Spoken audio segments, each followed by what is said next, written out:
The unsung heroes of creativity, the thinkers, the builders, the dreamers behind the magic, strategists, designers, storytellers, creators, each with their own unique voice, vision, and vibe.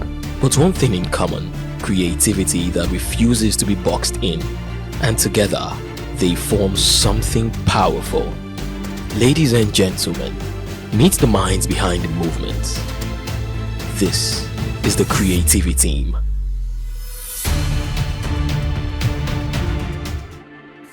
Hello, everybody. Welcome to another episode of Creativity.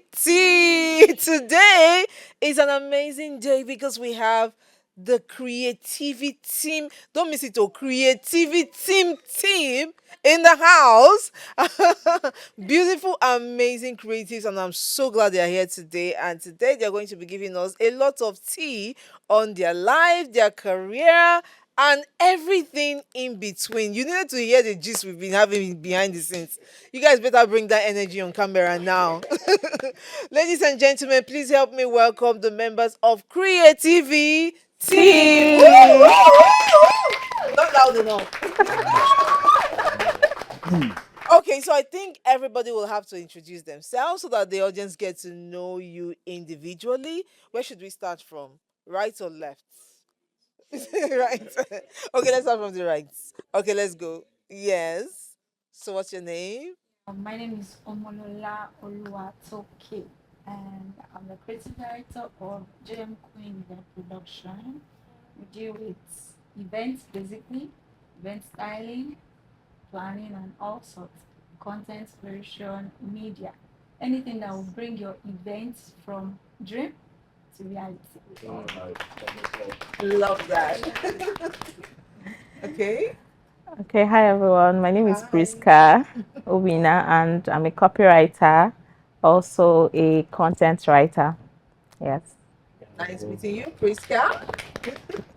Okay, next. Hi, my name is Millicent. I'm a scriptwriter and brand strategist. I'm also a movie director and producer. Oh, nice. Okay, next on my left. All right, my name is Gustavo David. I am a voiceover artist and um, event host. Yes, I also believe in authenticity and creativity. Thank you very much. Nice. Okay, welcome. My name is Victory Ajaja. I'm the creative director of Rhinet. It's a video production and video marketing company. So we deal with creating high quality content and videos for brands and also ads and running their campaigns. Nice. My name is Olamide, and I'm a brand designer and also a motion designer. I work with so many brands, and basically that's all about me. I freelance. Okay, so we have a full house today. Like I said, these are not all the members of Creativity, but we'll start with this one. And as time goes on, hopefully, we get to feature everybody on the show and we get to have a lot of fun. If you're not a member, please, no, not please, we're not begging you.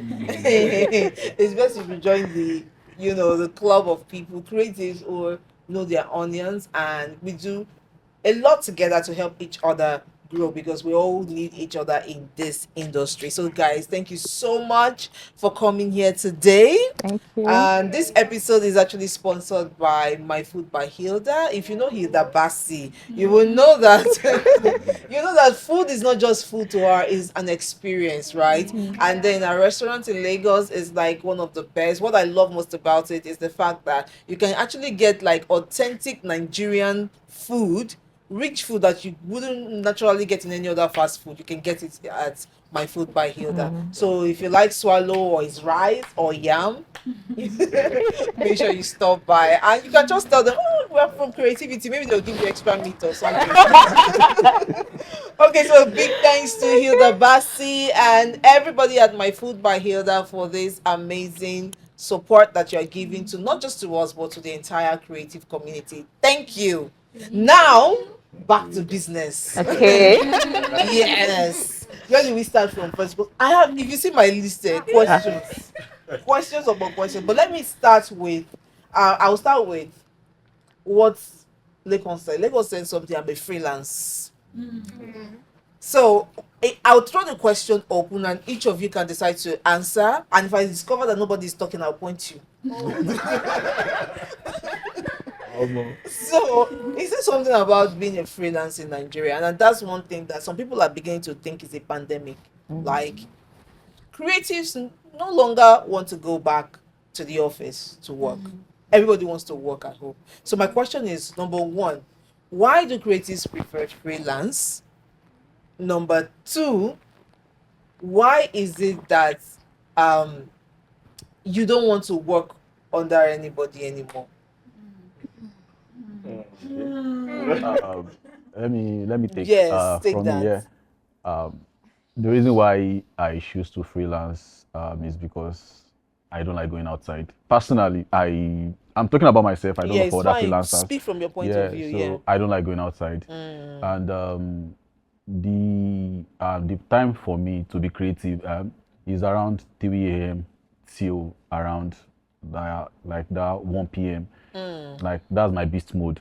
And imagine me waking up 3 a.m. and I start working and delivering jobs and all, and it's 6. I need to have my bath and dress up and go to the office, wasting like 2 or 3 hours driving in the traffic. And by the time I get to the office, I'm already exhausted. And I don't really do much when I'm in the office compared to when I'm at home. So I go wide when I'm at home. Nobody to tell me this or nobody to distract me. It's just me locking. And for the second part, it's not that I don't want to work on that. I love to work with people. I've worked with brands. I formerly work in agencies, and I love working with brands and people. I just don't see myself going out there all the time, doing jobs or things I know I can do in the comfort of my home. I don't see myself going out and say, okay, I'm going out with this brand. We want to go and do so shoots that I'm not even supposed to be. Yeah, that's the reason why I choose just to be a freelancer. But that thing you said now is also a problem because for especially for agencies and even brands, right? They say 2 heads is better than 1. Yeah, sure. Do you get what I'm saying? Yeah, So sure. when they say we want everybody to come, most of the time it's not your beat, but you can see something, you can contribute something that will help the whole production or project. Do you understand? So now that is kind of lacking. Yeah, it is. When I said I don't like being there physically, like it's not all the time, right? Okay. So let's say, for example, I stay in Abulegba and we are having shoots in Aja. The distance between Abulegba and Aja is something terrible. Yeah, so before I can even, some people don't have cars compared to me, right? Before you can jump bus or book Uber and go into, you're already stressed. So, and I believe before we get to that point where there are meetings upon meetings, we brainstorm and all, we have shared ideas. So you don't need me there all the time. I'm not saying I won't come, but not all the time. Compared to the cinematographer or the photographer or the art director that would direct the whole thing. You get, you don't expect me as a designer to be on the set all the time with you. I can just choose, okay, I'll be here today when it's convenient for me. When I know, okay, when I put my all in it today, I have other days to sit back and relax, not me wasting my time again, going back to the office or going back to one set. So that's why I had to just, you have to balance it too.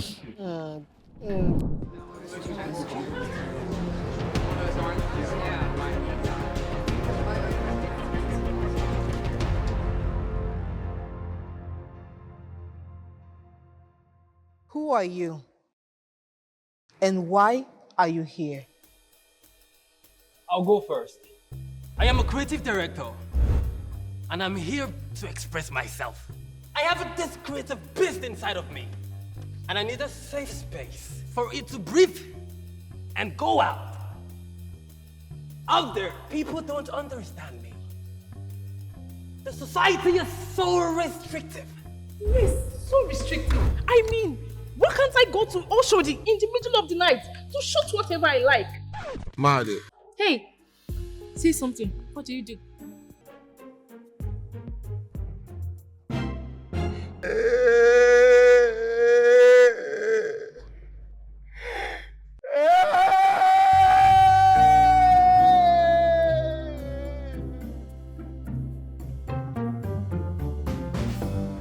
an actor. Mad.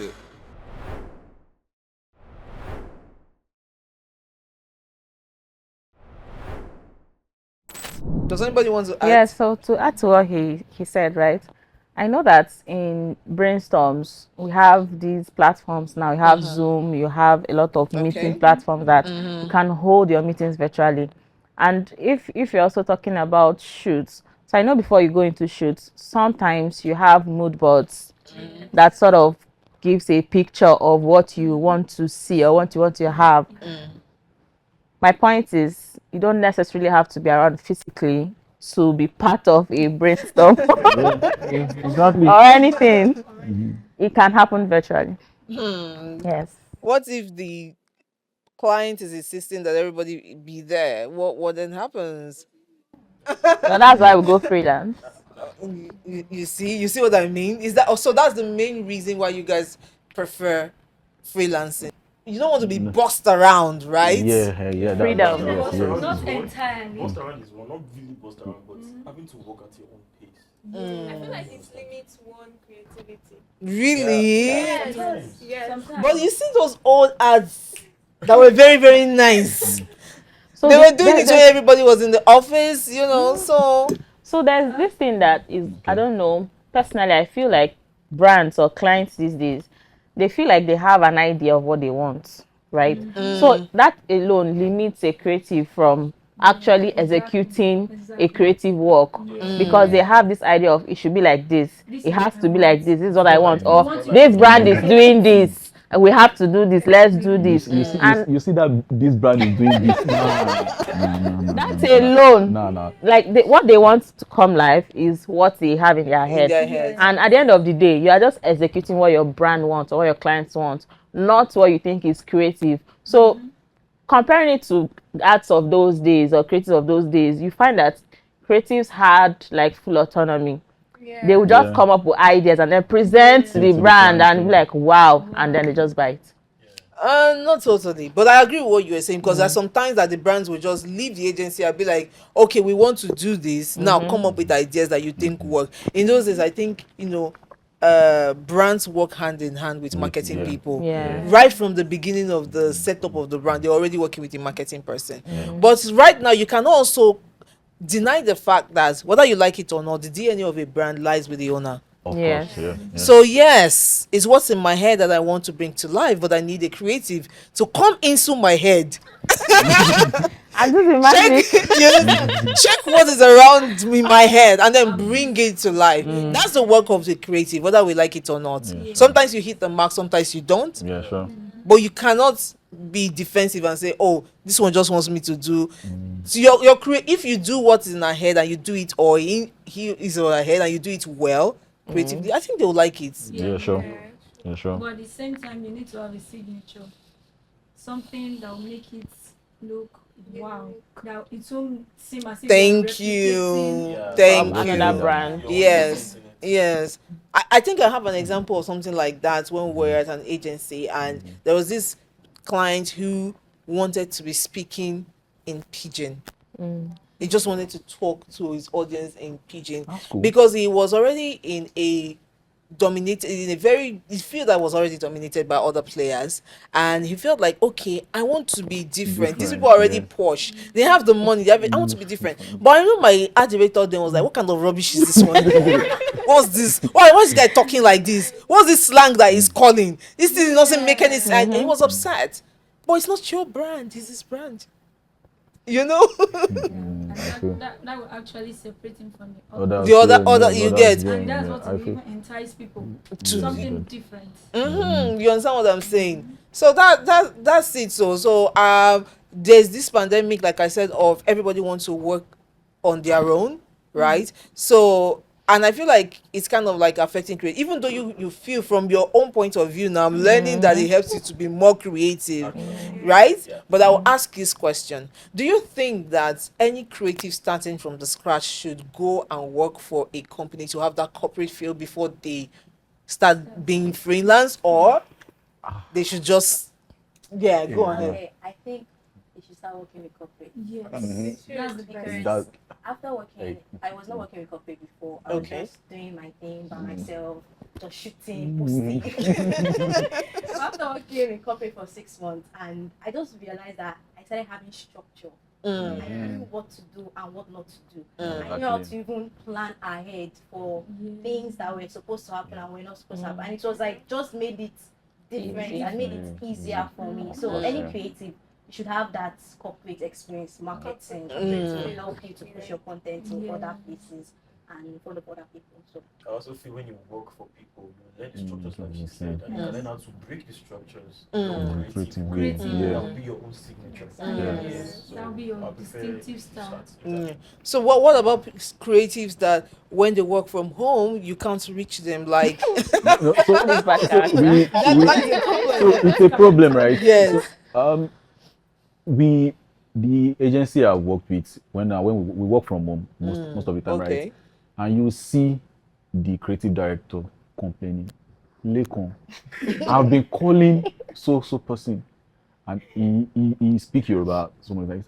Kodegbe call it, Bami pay. So I'll be like, okay, boss, let me call him.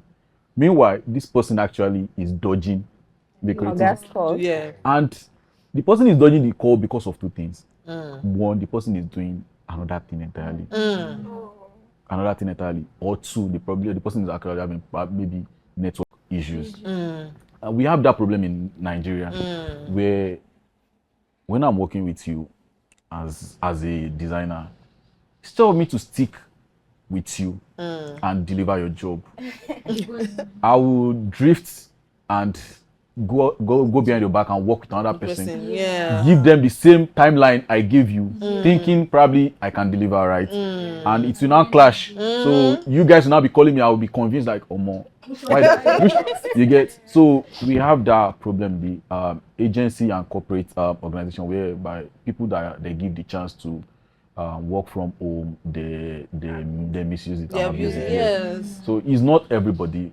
So the people I've worked with till date, none of them can say, okay, I call you so time and it doesn't respond. You get? But you can't say that for some other people. So that's just it. They are good ones, they are bad ones. It's just life. So everyone can be the same. So it depends on the personality of the person. Yes, of the exactly. person. Yeah, exactly. So are you disciplined enough? Exactly. Are you a good person? Right? Exactly. Wow. Okay. Yeah. Also, I think that the calls, they sort of add pressure to whoever is working. So some bosses would want to like know, where are you at? What have you done? What have you done? Have you? As someone that has worked as a head of a department, I think it's not the boss's fault. And So if you promise and fail, you tell me, oh, you deliver something by 12, and I'm calling you by 12. Like that graphics designer, I'll call him and he'll tell me, can't you, Millicent, please, I'm doing something now. I'm working on it. I'm working. You send me the same picture that you sent me before, and I'm like, you're playing with me. So it's really hard to work with such people. Yeah. And personally, I don't like tolerating those kind of attitude. I've not been you to sack.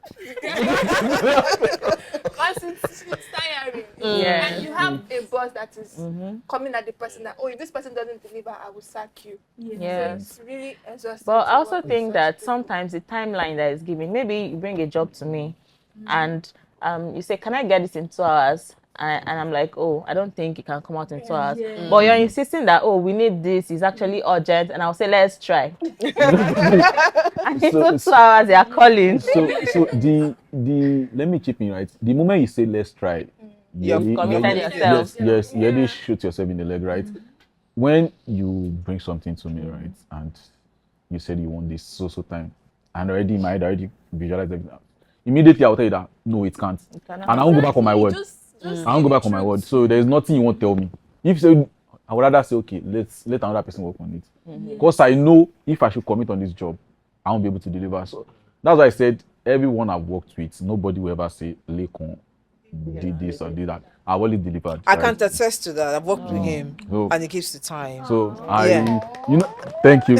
I told you then too that I don't like it when people lie to me about timeline. So it's how I work. I don't like disappointment, so I won't disappoint you too. Honestly, as creatives, we should stop lying.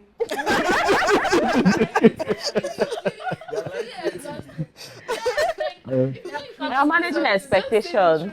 Yes, no, It's as it's simple going as to that. beat you. We're not even seeing you anyways. I think that is bringing us to the next conversation that I want us to have, which is I really want to take in. okay. Yeah, Go sorry, ahead. before Yeah. you move, I don't want to. The freelance thing. First of all, I would like to say that, it's very interesting when you said, distance. That's very interesting to me because, it's there's an option. That's why you're thinking of distance. So if you've lived in like before, there's no technology. A lot of people, would have to be at work. At work, at a yes, certain time. yes. And why I said it's interesting is because of the times we are now. So we could balance both and say there's advantage and disadvantage. Yeah, sure. Yes. For me, it's more like the advantage of being in a workspace is also you could say you can learn everything online, but I don't think you can learn work ethic. No, you can't. Yeah, There's so no. much experience that a lot of people course. can give to Of you. course, of course. I came with the era where there was no internet, and I worked under a studio, and my till this day I used to say to my crew, now let's go, and my boss used to say that. So basically what he's saying is that even if you are doing one thing, he wants you to do like two things or three things at a time. Yeah. Listen, you think it's punishment or it's hard, but when you are a director yourself and then you're working in You time, understand your show. then I now appreciate the let's go. Yeah. Them times it was like, why is this man bossing me around? So those type of work ethic, those type of mindsets, let me just put it that way, into work, you cannot learn it. Nobody can teach you online. Yeah, It's sure, an experience that so I'm not saying that it is not good to be freelance and everything, even though I like for me, if I have a freelance someone, I don't think I will have a freelance person, because I might, but I might have to have their mothers for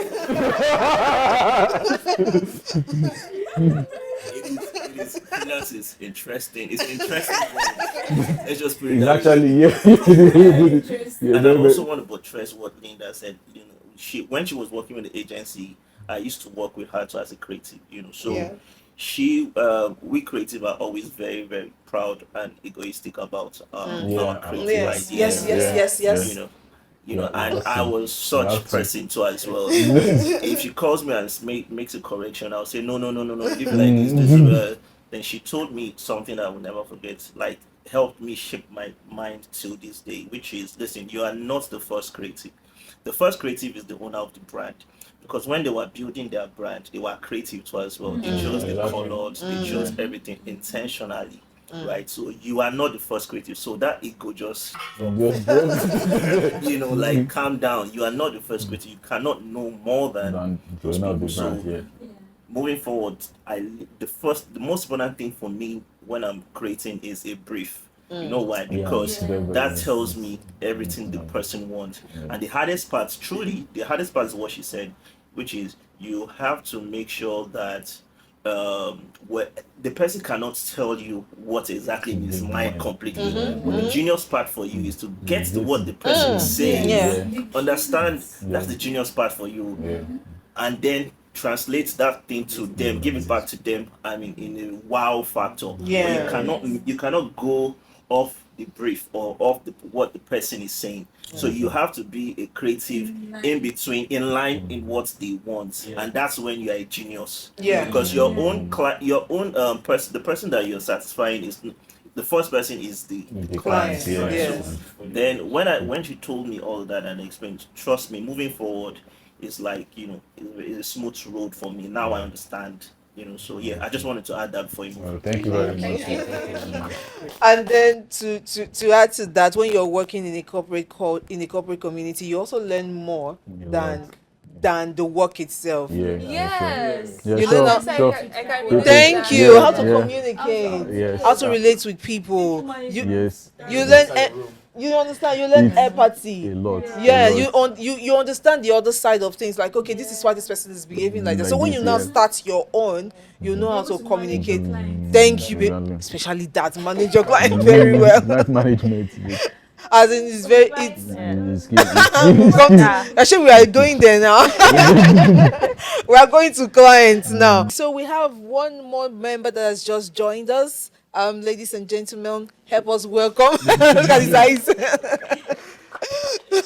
Help us welcome Fee. You have to introduce yourself and what you do. Fee. Okay. Yes. All right, so my name is Finn Follower, Badro on top of Finn Follower. I'm an art director for CWJ and a brand strategist. And if you're on LinkedIn, I'm the guy with the bad idea. Nice. It really has some mad ideas. We're going to come back to that later. But I think we're having some very nice, interesting discussions before you came. So let's just continue and then we'll come back to what individually or what we're doing individually, right? Yeah. So I was going to ask about dealing with clients, especially in this Nigerian environment, especially as freelance or if you're working with them directly on the, how would you rate Nigerian clients? Who will go first? Omolola, go first. Do I really want to go first? Working with clients could be interesting and at the same time draining. Because there are some clients that they give you a picture like of this is what I want. And at the end of the day, you can advise them that this thing I don't think, if you don't mind, I don't think this will know. I don't think this will work. As from my experience, I don't think this will work. They will insist, no, this is what I want. And at the end of the day, they realize what you're advising them about. And they're not like, please, can we Go back. go back? So there are actually some clients like that. And there are some that, if you're lucky, you advise them and they take it. So working with clients is basically, to me, it's all about you being able to manage people. Because the toughest people to handle is adults, not even children, adults, because we believe we are mature. Do you want to teach me? Do you, I know what I want. You can't tell me what I want. So you just need to be able to like make them understand you, and that could be really draining. You have to start explaining and talking and talking. So you just need to have that managerial skill, how to manage people, no matter that's where it comes to you working with an organization. From there you learn how to communicate with people different, because in an office you can be smiling with each other and you don't know what they are plotting against you. So you just need to be able to have that experience, how to manage people, how to handle both hot and cold. So if you can do that over the months or years, when you see your clients, this person looks like Finn or David, or like, oh no. That's the closest thing that comes to my mind. So you're like, oh, this is just like David. I know how to handle you. Then it's just so seamless. So you just need to have that managerial skill. Know the people you're working with and how to work around it. So with that, I don't think we'll have problem. But just leave that space for problem. Because just leave that space for anything can happen. Even the person that is smiling with you right now, within the twinkle of an eye, can just change. Especially when they are tensed. I need my delivery now, and you've not even gotten to half of the journey, or you are trying to rack your brain, but they don't understand. You just have to deliver. So someone that is smiling with you can just change within a second. And so how do you manage the scenario? So I feel that's for me. Thank you. I also want to add, I feel like not even add, maybe make an observation. I have this feeling that creatives are very emotional. I feel like in terms of handling, that's why in agencies. So I'm even wondering how you guys are surviving, especially you that is into graphics and thing. Because when I was at the agency, I tried not to let my copywriters and my graphic designers talk to clients. Yes, I'm telling you the truth. But I really do not like it. I like talking to the client. Oh, but if you like talking to people, I'll let you. But there are sometimes they get hurt. And when they get hurt, they don't want to go. Like the job will be annoying them, and they no longer are creative. because some clients will just give it to you like that. You understand? So how do you guys manage? As in they'll just tell you, give you raw. There was one that I was like, no, this client like, no, I think I can explain, because the person was thinking then that maybe I wasn't explaining the concept where I said, come. We went there, we came back. What kind of useless clients are this? They don't understand anything. What do they know? That one was saying that his wife did. His wife did what? You know, they could not handle it. So we, client service people, brand managers are like the shield between, the client and the creatives, because sometimes, especially when it comes to their work. So how do you guys manage? Because I know you guys are. I'll give you an analogy. So Yeah. when you say we are emotional, I don't think we are emotional in that sense. Okay. So it's just like someone, although it's not that long, like a mother, right, incubates the child for a long time and gives birth to the child, and the next thing, your child is very ugly. After the whole labor, you're not telling her this your child is not fine. Why is his head like this? First of all, you're attacking me straight up. You're not. So I like constructive feedback. I don't just like, why is the color like this? You don't even understand what you're looking at. That's why you came to me. Yeah. Do you understand? So again, it's very crazy, but I can just liken it to that. And I feel like you don't actually, how do we cope? We just grow thick skin. Because it can never disappear. It can never disappear. In fact, one of the reasons I'm just coming is because I've been designing an invite card. Serious. And I keep getting, so this makes sense. We needed to make it like a poker card. I said, fantastic. That's a brilliant idea. We'll do it. I did it. And I'm like, this is nice. They sent it to the person that will approve, and the person was like, you know what? Let's not go with this idea. Let's put their name on the invite. Just now, I heard, you know what? All the invited guests, we need all their names on the. It's crazy. But we just have to create that, because again, they tell you that they want something slick, they want it to be luxury, and they want to put every information in there. And you're like, I was telling her that, she was like, please let me even explain the feedback that the client. I said, it's not going to be. You can't say luxury and you slap a big logo on it. It has to be small. It shouldn't be obvious. Just do it. So to add to what you say, right? Over the years, I've learned one thing. So when you were explaining something about doing like multiple things at a time, so I do that a lot.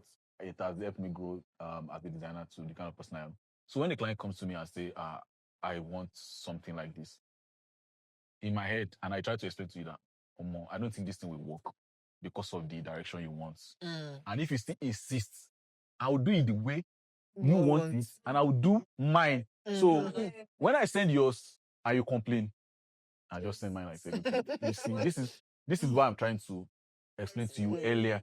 So, but some people don't have that time. So, if I'm spending just an hour in designing 2 ads, some people might spend a whole day designing. So I think it's because I learn how to manage that space, so I'm able to control the whole situation.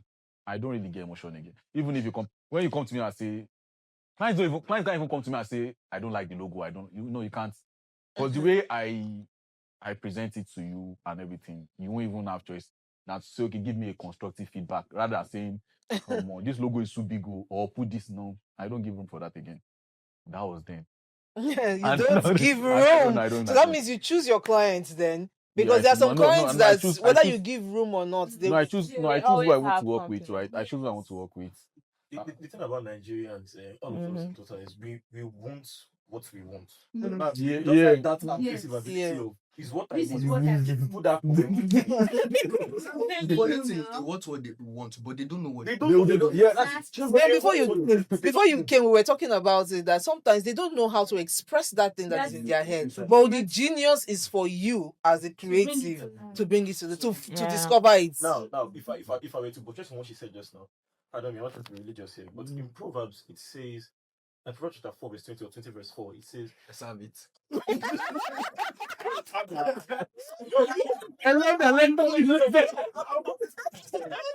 know my one. You actually look like this. You look most of my life is Yeah, it's get actually it. the Bible is a way of life so actually. Yeah, to guide Proverbs you. says, wisdom in the heart of man is like a deep water, but a man of understanding will draw it out. So people that come, clients are like, they have deep water, they have thought about this and all of that. Have lots But you of have to be ideas. understanding enough to draw it out. Sometimes they don't even want the water, but you just have to just Yeah. pattern, like you just said, give them their own and you bring your own. So they wait. That's how I'm trying to say. Give them options. Yeah. Just to what you say, yeah, deep water, but you explain it in a way that says like give them their own and give it. But the way I explained, like I said, she taught me how to listen very carefully. Yeah. The way I heard her say it back then was, listen, what they want is how what you should give to them. But you see, you're finding it hard because you don't understand what they want. You said something. You said a lot of things. You slap a lot of things on stuff, and it's not luxury anymore. So the genius thing is try to make it luxury. Slap it. Yes. Personally, from her, like she taught me that what they are saying does not make any sense, right? Make it make sense. Make it sense. Yeah. And that blew my imagination much more deeper. So if this person's client is saying rubbish, totally rubbish, it means rubbish. Number one, the hardest thing is to understand the rubbish. Understand it, take it in and try to understand, break it down. And then that's why I said my process, I must understand it. Because I don't understand it, you can't do anything. Yeah. I must understand it. So then how their demands on how they want to do it, which is you have to make, because when you do that and you now tell it to them, I'm telling you that they will be so mind like you did this, because at that time we're passing their imagination self.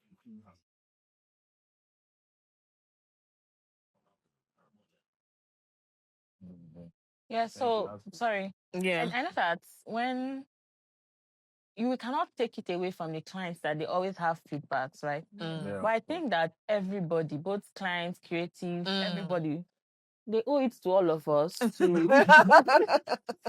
be constructive with their feedback, to be empathic. Yes, everybody. And kind. Yes. Because it takes a lot of wisdom and creativity to go into your head and be able to put together what you want to see.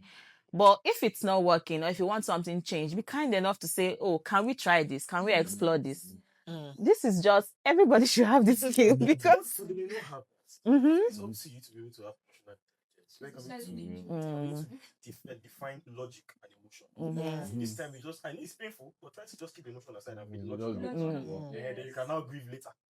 Okay. And then if it affects you so much, that's why you're a freelance now. You move on now. You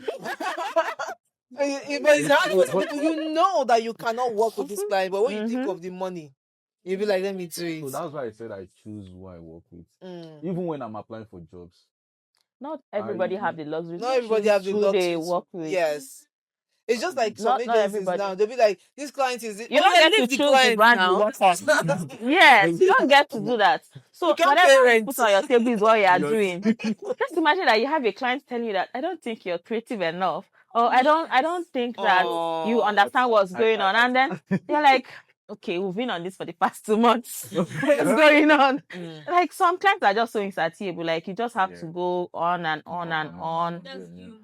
That's human. That's why I'm saying there are some people like if you feel like you don't want to work with them, then you better, because there are some people that are asked to. There are some most brand, especially people in business, they are there for business and they are normal. Yeah. But there are some people that are just there to frustrate your life. Maybe they were frustrated. Well,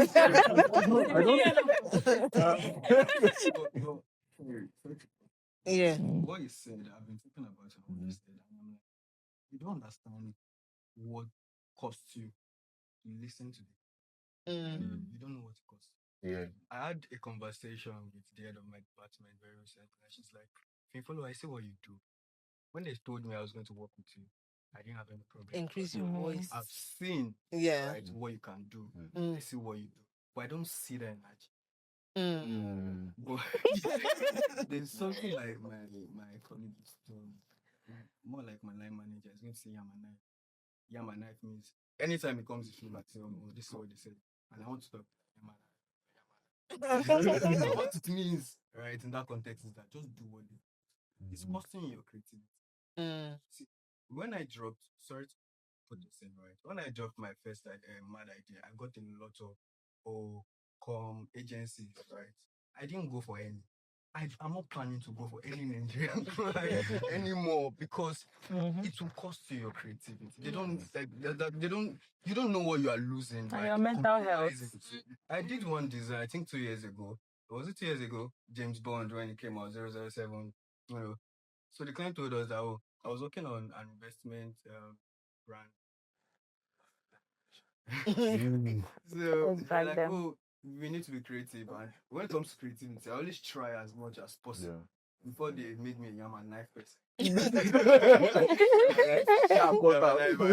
So before they made me that, I'm always trying to, let's be creative with it. So James Bond, I'm talking about investment bonds. Let's jump on this, right? So 007, there's a way I morphed the logo to look like, the gun, man in suits, investment proper, and everything makes sense. Next thing. Please, what is that? Remove it. No, it's not even remove it. Lose it. Take it out. Why is this guy like this? Please, let's remove it.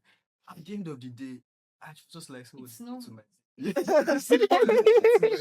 at the end of the day, if you say do it the way they want it, trust me, I can do it the way you want it. I used to tell people I work with, right, that tell me what you want, I will give you exactly what you want. See, the only reason I'm not a tip as a graphic designer, seriously, it's because of morals. Because as designers, you can literally change and make anything that is fake to be real. You understand? You can forge anything.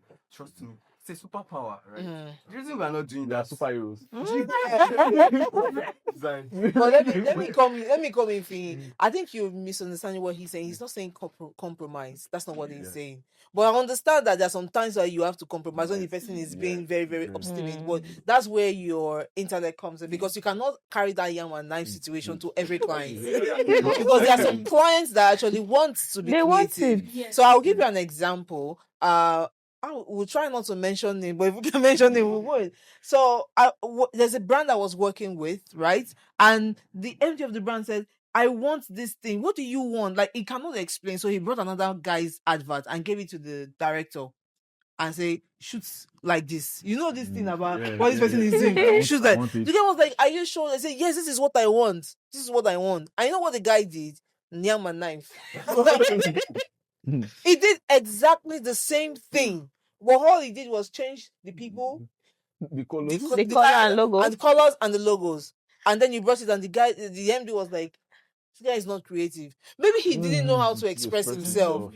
So I just gave it, and then I did exactly the same. You know what? It was actually at first happy with it, because the standard he gave me was very international standard. So they posted it, and the brand that owned this came and made I'll sue you if you don't pull this thing down. And guess what? Till today they are blaming that guy for that.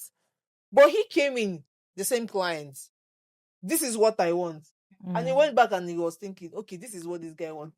What can I change? Yes. Did you get? I will give him this. You know what he did? He was like, okay, I think what this guy wants to achieve with this thing is that he wants it to look like everybody is fighting for this thing. That's what he wants. That's what I'm saying from here. This is the idea behind it. Okay, this is this. Okay. And then he did it. But to make sure that, like, if you now see the final thing that he did, compared to what they give to him, he's not looking the same again. And guess what? The client was happy. You understand? So that's what he was trying to say.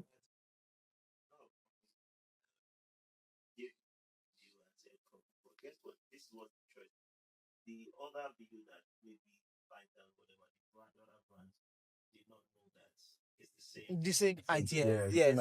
Because interesting that no other person like the audience, no, just one person did not say, oh, you stole this, This you get. I'm telling you that it is the hardest part of the job. It is the hardest part. And I think maybe as creative, I'll say that we are running away. It is the hardest part. And I keep on saying that that's the genius. Whenever you have that, it's hard, it's very hard. Just Really break the code. turning what they are saying, which we all agree that maybe they don't know how to express it, turning it to something huge and keeping it the way they want. And so that when they see it, they just say, yes, yeah, this is what I want. Yeah. It's the hardest part, yeah. And also, I also add that, you see, as creative, we satisfy our creative need of budge or whatever it is. It's different from how the client is. Client wants to sell. So when we are working with clients, we might turn our creative stuff down. Creative stuff is to make them sell. Solving a problem. That's another thing. Am I solving a problem? So it's different from if I'm trying to do my own personal, like a movie that I wrote or something, then I can create the way I want. But the clients are very, very correct, because now they know their market. They know what people. That's why I kept on saying the first instance that they are the first creative. They know their target audience more than you. They've been building this thing. They build a factory. They build a lot of things, and we are just a little fraction of the world. Yeah, we are. As creative, we just have to know and be humble about it that these people have built a lot of things. So when they are saying they want to speak to Mala,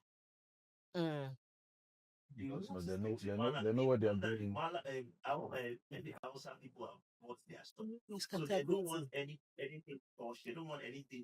They're just telling you do this, and it's so rash to us. But I'm like, what the hell? Do you understand what I'm saying? So that's the first client telling me that my Hausa, when I do a Hausa jingle, my Hausa jingle is not as deep rooted. Do you get what I'm saying? Yeah. I'm like, man, this is beautiful music. What are you talking about? But yet again, I understand that I'm not quite there. You understand what I'm saying? It's a different ballgame. Yeah, so I think the takeaway is that yes, we need to be genius. But if you get to the level where you have to just do it the way you can do it, I will not say give up your bread just because you want to be a genius. I don't know, but if you can work with only people that understand you, understand your creative process, but if you want to grow, like you said, if you want to grow, you have to learn psychology. You need to be able to fight. Yes. And then again, as creatives, right, you cannot do it all by yourself. Yeah. But sometimes we feel like we can. There is nothing wrong with a graphics designer, for example, to team up with another content person or strategy person to say, okay, can we work together so that you be the one to be talking to the clients, I'll be the one doing do you understand what I'm saying? There's nothing wrong with collaboration. Yeah. And that's where we have to get to as creatives. So I want to even ask again, do you guys think that creatives are well paid in Nigeria? Oh, you just Yes. So thank you very no in Nigeria.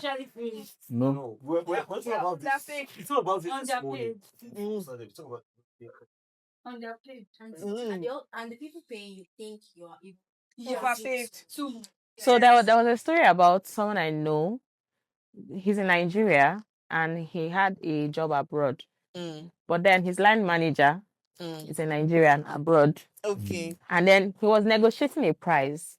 And the guy said, small boy like you, I will pay you this amount. What are you doing? Are you not living in Nigeria? But if it was a white guy or somebody outside Nigeria, they would pay that amount and more. But then, why are we going to give you this amount? But if I was working in an office, there's lights, there's data, there's internet, there's everything. But nobody And you want me work in the office. No, so you're hiring me to work for your brand full time. Okay. I think you should be able to pay me enough to make sure that you get quality work and you get your work out done fine. Yeah. And it's not like I'm asking above pay grade. This is what I am due, right? But you think that because okay, I'm a very young creative and I'm probably living with my parents, and you feel like okay, I don't deserve to earn this amount of money. That's pure wickedness. Then they ask you. So Yeah. How much is naira? So from my own perspective, right? It's not that I won't. Of course, yes, we are being underpaid, but I think from the client side, they tend not to see value. So as a business person, before I can buy something for a particular amount, I want to understand the value of what I'm buying. So if you don't make them understand the value of the creativity, so them paying you more than what they are paying you currently, it will be like a cheat to them. They'll be like, why am I paying you for this? What is this thing bringing to me? It's not like this thing is solving my problem, or it's just they'll just say it's just a flyer or it's just a design. But yes, but once you as a designer, so as a designer, right, aside from just designing and making something look good, I make it work. So I will tell you, this is the problem. I just don't design for fun. So I will tell you, okay, we have a problem. Before you can come and meet me, you have a problem. You just don't come to meet me and say, okay, I just want to know. You have a problem. So I'm the one that wants to solve your problem. So if you can make them understand that aspect, that I'm solving this problem, so they know the value. Trust me, there are brands in Nigeria that are even paying way more than what some brands outside Nigeria are paying. Yeah, because they understand the value of what you are selling. So if that space is not being contained, well contained.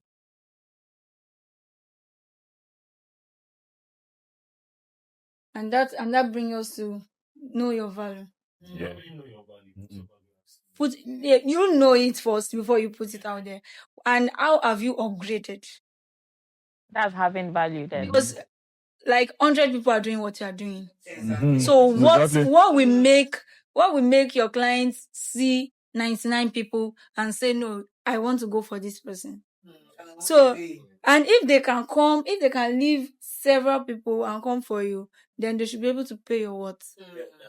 Despite the fact that they will still tell you, I call this person. He's also good. Do you know him now? But he's not even collecting up to this. Yes. So if you know your worth, you know your value, and you make yourself distinctive, they will pay your worth. They will pay.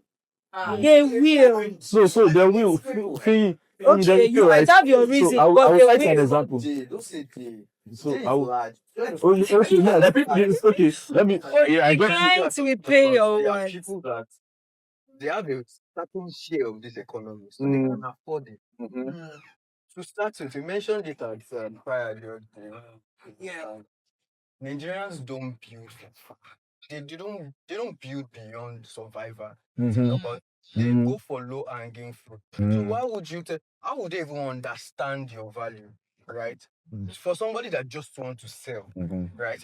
Christmas is coming, let's do sales now, do flyers. They are not thinking of the long-term effect it's going to have on them. They will just make any change. They are not thinking. So they are more like, they are not building for the way. Look at the Chinese. Look at Temu. Do you think Temu has, broken even? Do you think they'll break even in a year or 2 years? No, they can't. Yeah, sure. But they will stay. That's the difference between them and Nigerians don't build for far. Do you understand? We just chase the low hanging fruits. We want to get, that's why I said that. Some people, that was why I said you personally know your worth. So that when they come and they offer you something that is below your worth, in your conversation with them, these people, everybody knows, like they know. They might just want to act like they will test you. Yes. Okay, let's use that tomato for instance. I've been a procurement person. Whenever I go to the market and I say, okay, I worked in hospitality and sometimes we need tomato. I've seen some abokis, they will pile up fresh tomato up and underneath they are rubbish. Yeah. And they will give you the exact price for fresh tomato. And there are some that from up down they are giving you. So when you go to them and you tell this one, see rubbish under, they will smile and they will change and give you the normal price. But those ones that they know what they want, if you tell them, no, this rubbish, they'll tell you, no, should I pour it? They will tell you, should I pour it? I am ready to pour it. You see, then if there's no fresh one, I will either change it or you don't buy. They will not come down because they want to sell. That's why I have somebody, I will always go to him because I know when I go to him, I get the best. Yeah. So even if I'm buying for 1 week, I know that it will not get spoiled and my company is safe. Rather than me saying, okay, it's based on me. I'm the client. It's based on me. Do I want that thing that is worth it? Or I can say, oh, no, I can manage. Let me just manage this one because of what I have in my hand. But when I now want the best, I will go for the best. So going by what Finn said, let me still use the Christmas campaign thing. Some people just want to make Christmas sales, right? Do you know still part of these clients that want to make Christmas sales, they will still sell and they will still go and meet people that they know they are worth it, that will still shoot them with the price and they will still pay for them. Yes. You can't compare the price. I don't want to mention names. Okay, let me go that. So when you go to let's say clubs now. There are some clubs you go in this Nigeria, you buy table water, Eva that they sell 300 naira. You buy Eva for 1,000. There are some that sell Eva for 5,000 naira. I've seen Eva for 7K too. When you take the two Eva outside, put it on this table, I can't tell you that this is the one I got for 7,000. So it boils down to how you let them know that, okay, you are coming to meet me as a person. I'm a problem solver. So when you're coming to meet me, you don't even come and say, okay, this guy is not just Eva water. He's giving me way beyond Eva. He's giving me an experience that I will not even get from buying it from the store. So that's what you're selling as a person. So I think that creatives, the mistake they make is that they don't think themselves as a brand. Yes, and that's what we're going yes. If you see yourself as a brand, then you should consider brand positioning. How do you position yourself out there? Exactly. Because if a client is looking for a service, for example, and that service is what you offer, they're going to look at maybe what you have done before. Or I know that if you're looking for a job, you have like reference or something. They get to like sometimes call your previous employers and like, okay, how did this person do? Right. So if you do this job now, do it well. So that somebody from somewhere or a reference or something and say, okay, I know this person did a good job. That also positions you to say, okay, I know that even though this person, because most people that charge very highly or big, right? Because they have this conviction that let me just pay this money, I know this person shall deliver. Because that's what people that spend money on a project or something, they know that, okay, let me just spend the money because this person will deliver. This person will give me what I want. It's just money to take. And that is it. So it depends on how you put yourself out there, how you carry your brand now, not yourself, because you are different. Yes. If you see yourself as a brand on your own, then you should be able to take care of the same way you're trying to pamper that brand that they are paying you for as salary. Pamper your own personal brand so that when you go out there, you're going to attract greatness. And then you must walk the talk. Yes, exactly. You must have something distinctive that you're bringing. Yeah. So that's the thing that they think of. Clients are angry, like, what's this guy charging? Exactly. And you still do low budget. Same thing. You're not saying the touch, but if you have that touch, if you have something that differentiates you, you can touch. So like she said, I think creatives now need to understand that you are a brand on your own. Everybody will have to have their own because there are too many now. I can go on any of those sites. In fact, it's cheaper to go on those sites and get. Of course. So if I want to come to Fee, I'm coming for premium. But sometimes you might suffer, you get but our creatives willing to stick back and say, you know what, let me suffer for a while, so build. And that's where what he was saying comes in. When you work on site, you build certain skills, like customer experience, for example. So if I know that this, you speak to me rudely, maybe when I say, can we change this? And you tell me, oh no, I think it works. I'm the client, it's my money. So if you have the skill of customer experience. You know how to make sure that, okay, from the point this person reaches out to you to the point that this job is delivered, you manage everything. The client is happy. So even if you're not doing something right, the client knows and is assured that when he comes back, he would say, okay, can we change this? Can we do this? That also helps. So sometimes it's not just creativity or being creative or that craft. There are a lot of other little things that that's very come to important. play. It's about the relationship. It's about Yes. how you handle your clients. There are some people that after working with you, they will not want to stop working with you anymore. But there are some that will be like, because they didn't see anything different. They didn't feel like they didn't feel special when they were working with you. They didn't see that their work was special. So I think we have to build those skills. Connecting with your client. Yes, you have to. And if you can't, you can't. There are some people that don't. So the most important thing is knowing your strength and your weaknesses. Yes. So if some people can stand on their own and run a company, you think it's a big company. Others can't. So you think about yourself like, okay, as a creative, I want to run this, because that's where we are going now. Every single creative is a company on their own. So you have to think, okay, what do I need to bring in that will help me with relations? You know, who do I have to bring in? Okay, I have relations. Okay, do I have to get somebody else that is more creative than me to answer the creative part? Because sometimes when you just make your clients like your sometimes you can even do rubbish and they'll be like, don't mind it, bring it like that. Still paying you the big money. You understand? So I think that's where we are going. She took a seat amongst all the other mini gods and asked, "Who are you? Why are you here?" And when it goes to the writer's turn, I'm a music producer.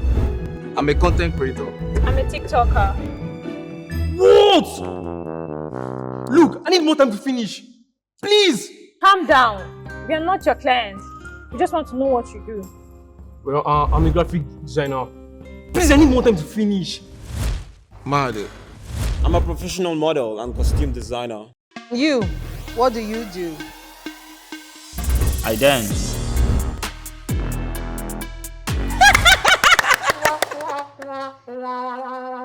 Mad. And you, Mr. Maxman, what do you do? I'm a madman. Are you here because you don't fit into society? Yes, I'm not here because the society do not fit into. Like the society. When are they sharing the food? You shall be now society carry me come here. You shall be fit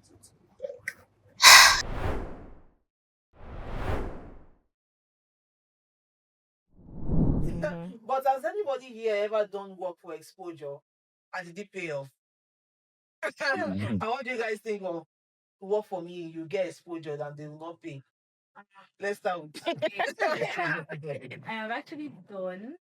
Like I reached out to the brand and I wanted to offer video production services for ad, and they responded. After then, because of me creating the ad, I got a client. Yes, and they didn't pay me. And they also posted on their Instagram page. They tagged me. We did a collab post on it, so I got a client after then. So it's not really a bad thing because no, say it online. It's like exposure will pay. Is exposure going to pay rent? No, it's times for exposure. Let's say there's a level you have reached now. Maybe you're making tea now. Your tea is coming sweeter. Okay, work for exposure. Let your name be known for that particular brand of tea. That when you upgrade your tea, go for that exposure again. I think there will be stages of this exposure. Not every time, but just expose in the right area, the place that you know wants to bloom. Yeah, so I think that also comes back to what we were saying earlier about having a corporate feel, right? So let's say you learn on your own, you practice, but how do you put yourself out there? And you cannot do it on your own. You need an already existing platform to leverage on that is going to acknowledge your work. That way you get a lot of people seeing your work and you're also putting yourself out there. You are part of the people that helped me as well. Yes. Yeah. From Well, yeah, from your page. I saw the post from your page. Yeah. Yes. So it's very important. It's very important. Yeah. Collaboration. No. Not everything is money. Sometimes you want to build relationship. Yeah, you need to be strategic with who you collaborate with. Also. Yeah, of course. You cannot be collaborating with everybody and everybody. No.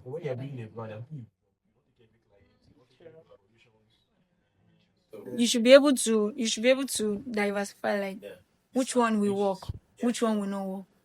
From the onset, you already know which one will work, you already know which one will not work. I did yes. For exposure. Not really, but They paid, they okay. paid, actually. So it's not exposure. No It exposure. is because at that time the price I gave Okay. wasn't that Okay. But it excites me every time I see the project. Although he has referred me quite a number of times today, right? But again, what I love about the project now, it's not that exposure paid me or something, but I love when I see the work now, because what he has done to the brand. I love when I work on something and I see the impact.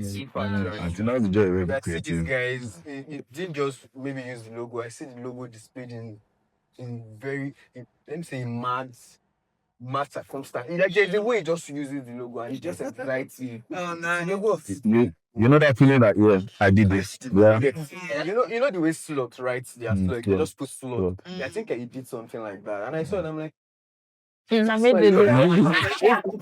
yeah. So again, when it comes to exposure, again, if you come to me and say I should do provide a service to you, I need to know if you are serious with your business. Yeah. Yeah, sure. Because I won't give you a discount for a business that you are not ready to pursue. Do you understand? Imagine trying to help somebody that doesn't really need the help.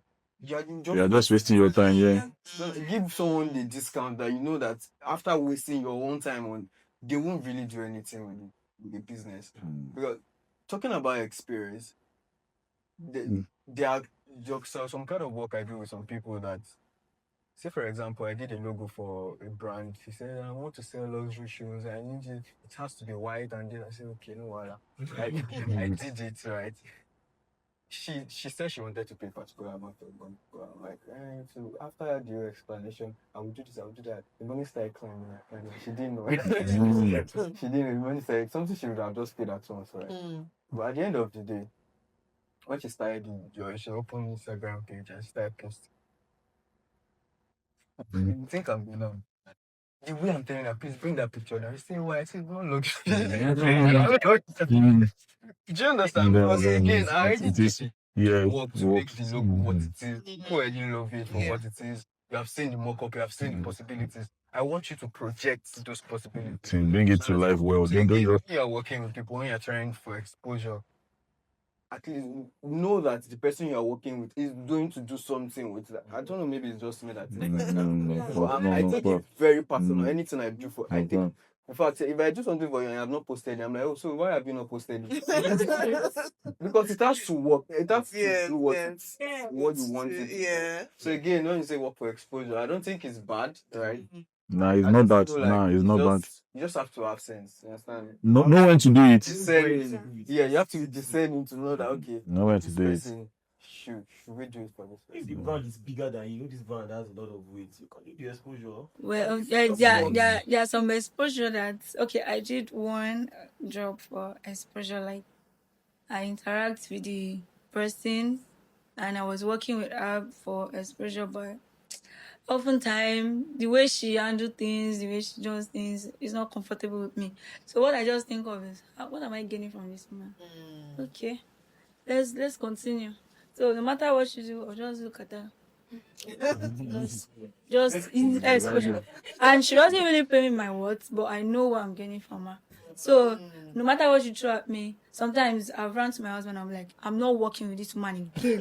When she calls me, I'll tell her I am busy. So for a while, it's like she already knows. So for a while, she might not call me. Then she will not come pampering and saying sweet words. And when I'll be like, okay. The last time she called for a meeting. Oh, I want to have a meeting. And I was like, but you said you're not working with her again. She said it's a meeting. I don't even know what it is. I can't tell her I'm not available when I don't even know what the meeting is about. By the time I got to the meeting, the first thing I'm seeing is pounded yam. Oh God. The next thing, we are in a meeting and we are jollificating, we are eating, we are doing that. She's feeling nice. Before I know it, I brought out my phone, I started making content, and At the end of the day, everybody went home smiling. A meeting that was supposed to be like 2 hours, we spent like 5 hours. But I know that when the job is about to, that's a meeting. When we are in the job, I shouldn't expect that. Yeah. Because so sometimes I always want to understand that okay, maybe because we are on the job, she must deliver. Our clients have expectations. So let me just try to understand. Because me too, I'm working for exposure.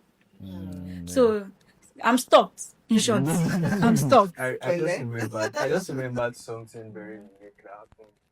This one is even before lockdown. I can't say when. It's the bridge. It's a short film, right? Okay. Short film. The bridge got an award outside Nigeria, not even in Nigeria. You know, I worked for Exposure as BTS photographer. I wasn't even thinking that this thing is going to blow up. You know, I was just excited to be there, and you know, I got to meet that. I think that was the first time I met Nino. Right, so I was so excited. In fact, they see me on that day. I was hanging out break. I didn't take pictures. I'm like that when I'm taking pictures.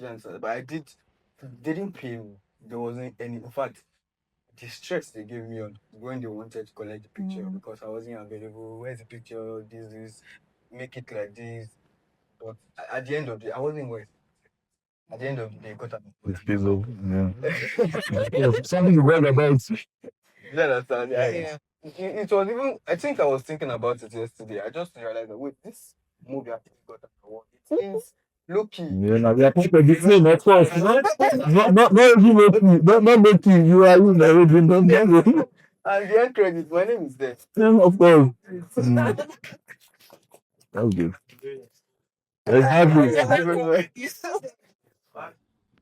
But when we agree to expose, I mean to do that thing, I think what's also important is to put your hand into it and not just Yes. you know, we have this common saying that they don't really pay me. Yes.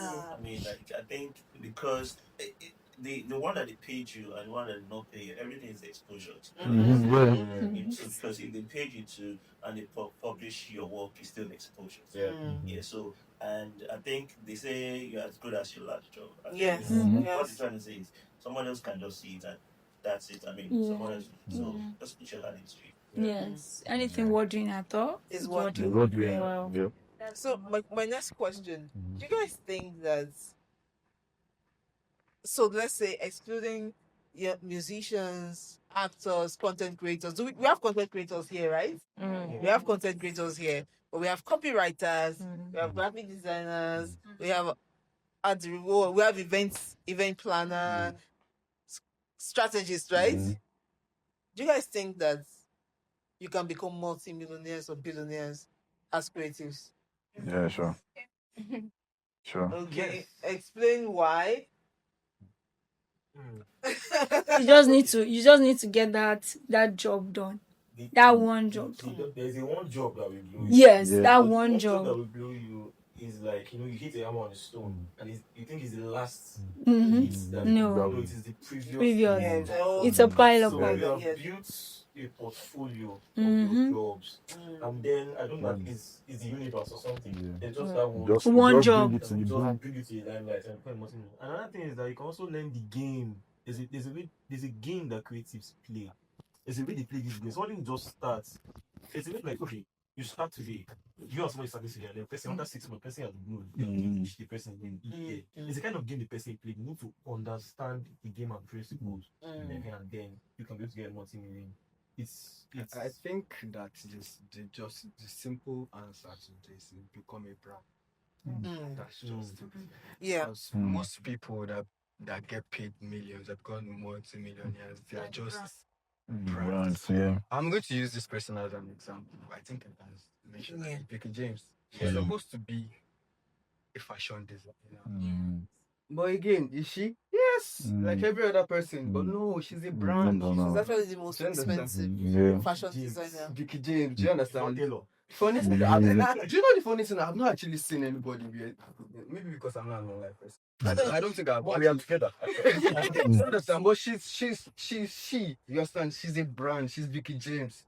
If you are calling her to to grace maybe you want to do a fashion show and you want to, I think you might have to, Of course. go extra mile to Yes. So she's a brand. I think she has an endorsement with what do I think endorsement we call it now. Yes, she's an ambassador with a lot of brands. Yes. Yeah. How? So I think that's very, very important because I asked this question because I hear most of the time people say, oh, it's the people that they see in front, like the content creators, like the actors, so they feel like other creatives that work behind the scenes feel like some of the ones that I've seen and talked to, they feel neglected. They feel like, okay, maybe I wouldn't have the chance to be a multi-millionaire or not even to be popular, because not everybody is meant to be popular. Of course, but you have to also be able to make good money from what you do. You get, so a lot of them feel like, oh, because I'm behind the scene, I cannot hit that jackpot. So that's why I'm asking this question. But you really can't be behind. No, behind the scene, like not being the forefront, not being the face. But I think the trick is in putting yourself out there. Create your own scene. Yes. Here now, they got their own BTS. Yeah. And then post as their own. This is me. Doing this, You are showing my face, I'm showing my face. I'm showing your own face. You understand? Because the truth is, what I've learned so far is like you can't be humble when it comes to your work. You can't say you want to do behind the scene. That's what I've learned. I'm a behind the scene person. Honestly, I really do not like the stress, and it cost me a lot where I currently work. I had some issues at work and I had to face the HR. I'm like, you have not been. I'm like, I don't understand. The first something, is it a gift or something? You give the head of department a gift to give to the most effective member of our team. I told her it went to me. She was like, are you serious? I said yes. I said, do you know that you paid, because we have several brands, right? You gave my department lunch for something that somebody did. And I was the somebody. I am the somebody that did. She was like, are you serious? I said yes. There was a laptop was there, and I said, do you know that this thing that is currently displaying on your screen is displaying because I did it? Like, you should learn to blow your trumpet. I'm like, that's the problem with a lot of creatives. Yes. Let it be known that you did it. Funny thing is this. I am not. It's just they have a camera, right? And I feel like they can take better pictures. So I try to do it. So I feel that about Finfollow is a photographer. Yeah, photographer, where's my picture? I have a lot of things to do. Do you know that all these things you have been saying, all these creative that I've been using for announcements, I did those things. They're like, are you serious? I say yes. Saying you need to. How am I supposed to put my name on the creative? So it's that time we actually leave this back scene and take the stage. You don't have to. It's not an excuse anymore. It's not an excuse. A lot of us. If you're a freelancer and you make yourself a brand, you cannot stay behind the scene. It's not allowed. No, it's not allowed. Then you cannot make the multi-million you're looking for. How will people know what you do and what you can do? You just need to blow your trumpets at any point. Even if you mistakenly meet someone on the road, just that I do this. Yeah, I have someone. I have someone. Okay. He will tell me that when you meet somebody, when someone calls you and tell you, hey, are you this? And the person says, maybe the person sound nice, or maybe the person is speaking one nice English, and you feel, oh, this could be a client. But the person is actually a wrong number. Instead of you saying, no, this is a wrong number, and just hang up, the person will say, hello, oh, sorry, it's actually a wrong number, but can I get to know you?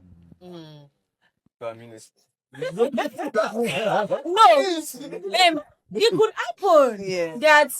could happen that you don't even know who you will talk to like that, and might even be that one one thing you're looking for. That will be your multi-million. So don't misplace that opportunity of meeting people or blowing your trumpet at every instant. When someone, even if you are inside the bus and you have opportunity to talk to somebody, even your Uber driver.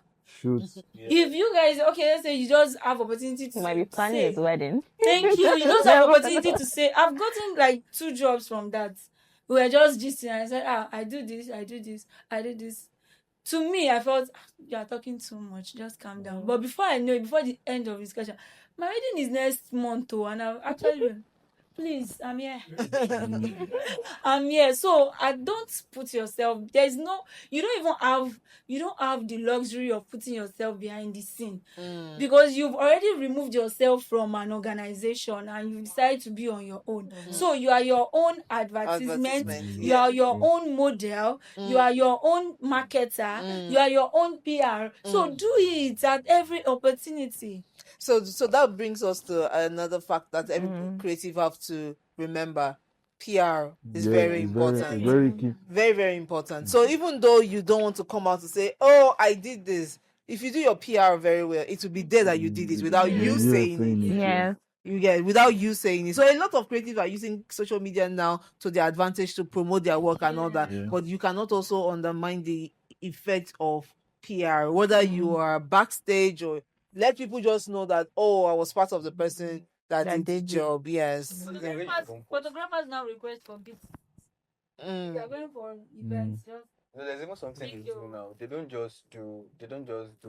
Oh, it's a wedding. Let me come and take a picture. After the wedding, you now post the picture of the. They don't do that. You see that on the wedding day, they will put it there that today this is like they post. They give credit Do you understand? to. They post. In fact, they even post videos.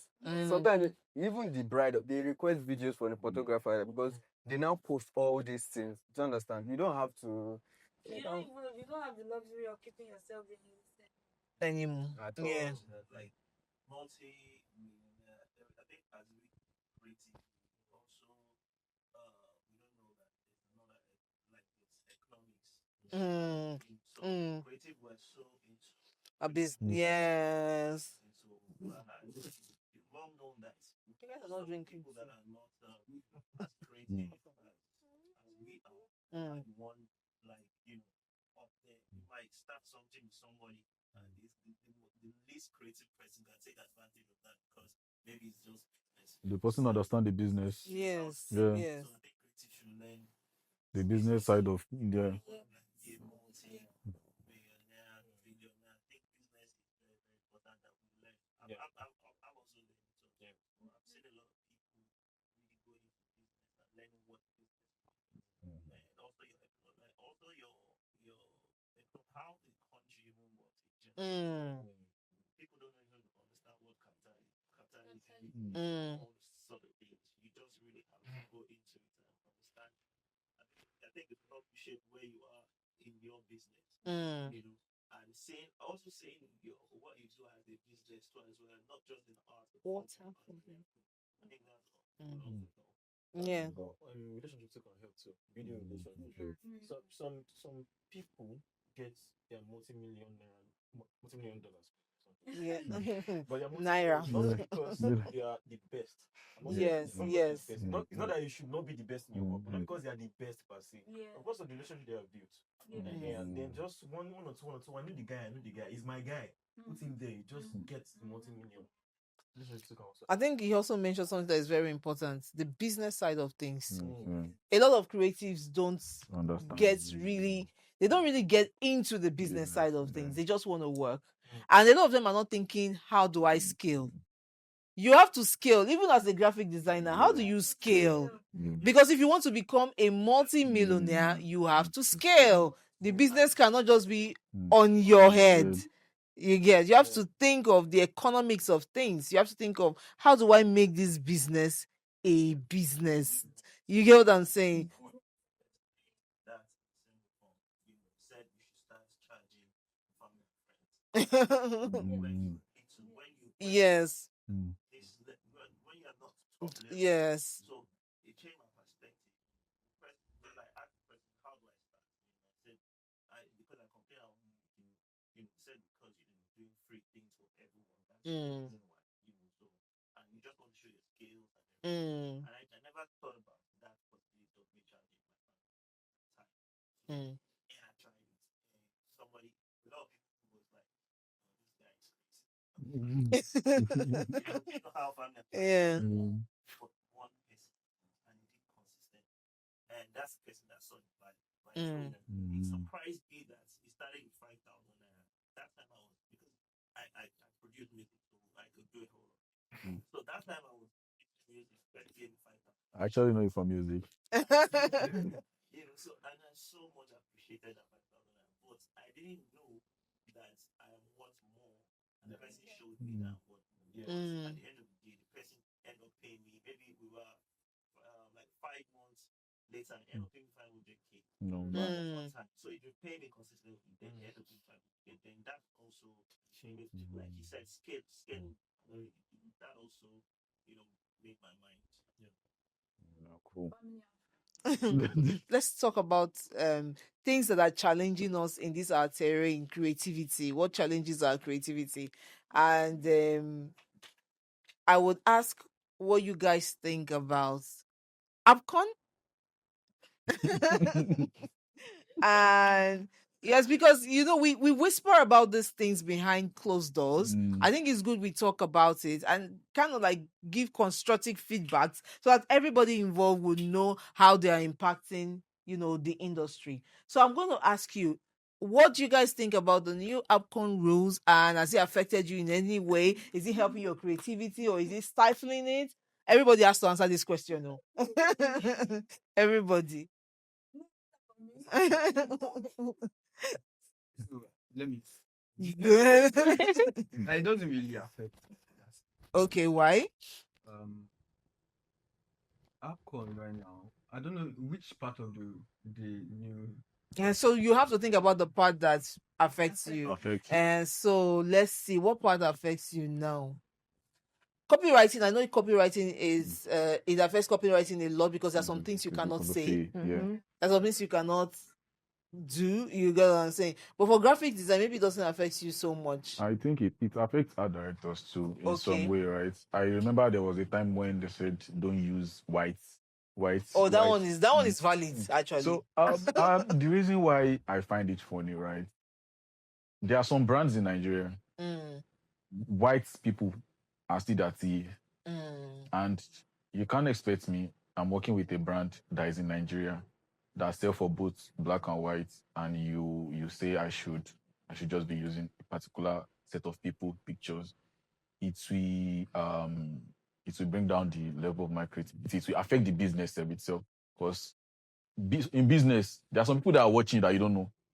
One person can just call you and say, "Guy, why don't you use white people?" To get. So I find that thing kind of funny then, because I work in that space where I know we have lots of white people that we work with. So I find it funny. And the other thing is there are many Sagaden, there are many ads during the Easter, blah blah blah. Yes, so that directors too, we just want to go wide and all. So I find it, though there are some that I actually don't like too personally when it comes to the religious side. I'll be like, no, we are really pushing this thing too far. But there are still some that I feel like, no, it should have fly. I don't think you should be complaining that this thing is this thing is that. So I think they should just try and curb it a little. It shouldn't be that extreme. I don't think it's like that out there. It's just for Nigerians, So they should just try bring it down every year. This part doesn't really affect me, right? But it affects my friends and my colleagues that work in that industry. I won't mention the name of the brand, but there's particular brands that they have to send the ads to AppCon. Yes.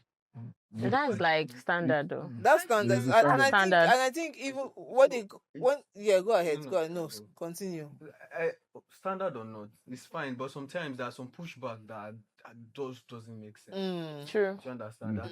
You know that many times when you change copy, when you say you can't say this, even though there are some words that it doesn't belong to anybody. It's just they are just words, right? That you can't use. And again, sometimes words dictate. It gives direction to what you're saying. So if the words change, the change the whole design. Yes. Do you understand? So and many times, I think I've even heard sometimes I say, oh, they didn't approve on time, so designer have to. I'm like, we have moved past this. So why do we have to? Do you understand? And I feel like that thing is just targeted because there are some brands that are not going after brands that please just do. If you really want to make a standard, please make a standard. Let's not be saying maybe they will see us today. maybe they will not see. Let's just do it if we want to do it, right?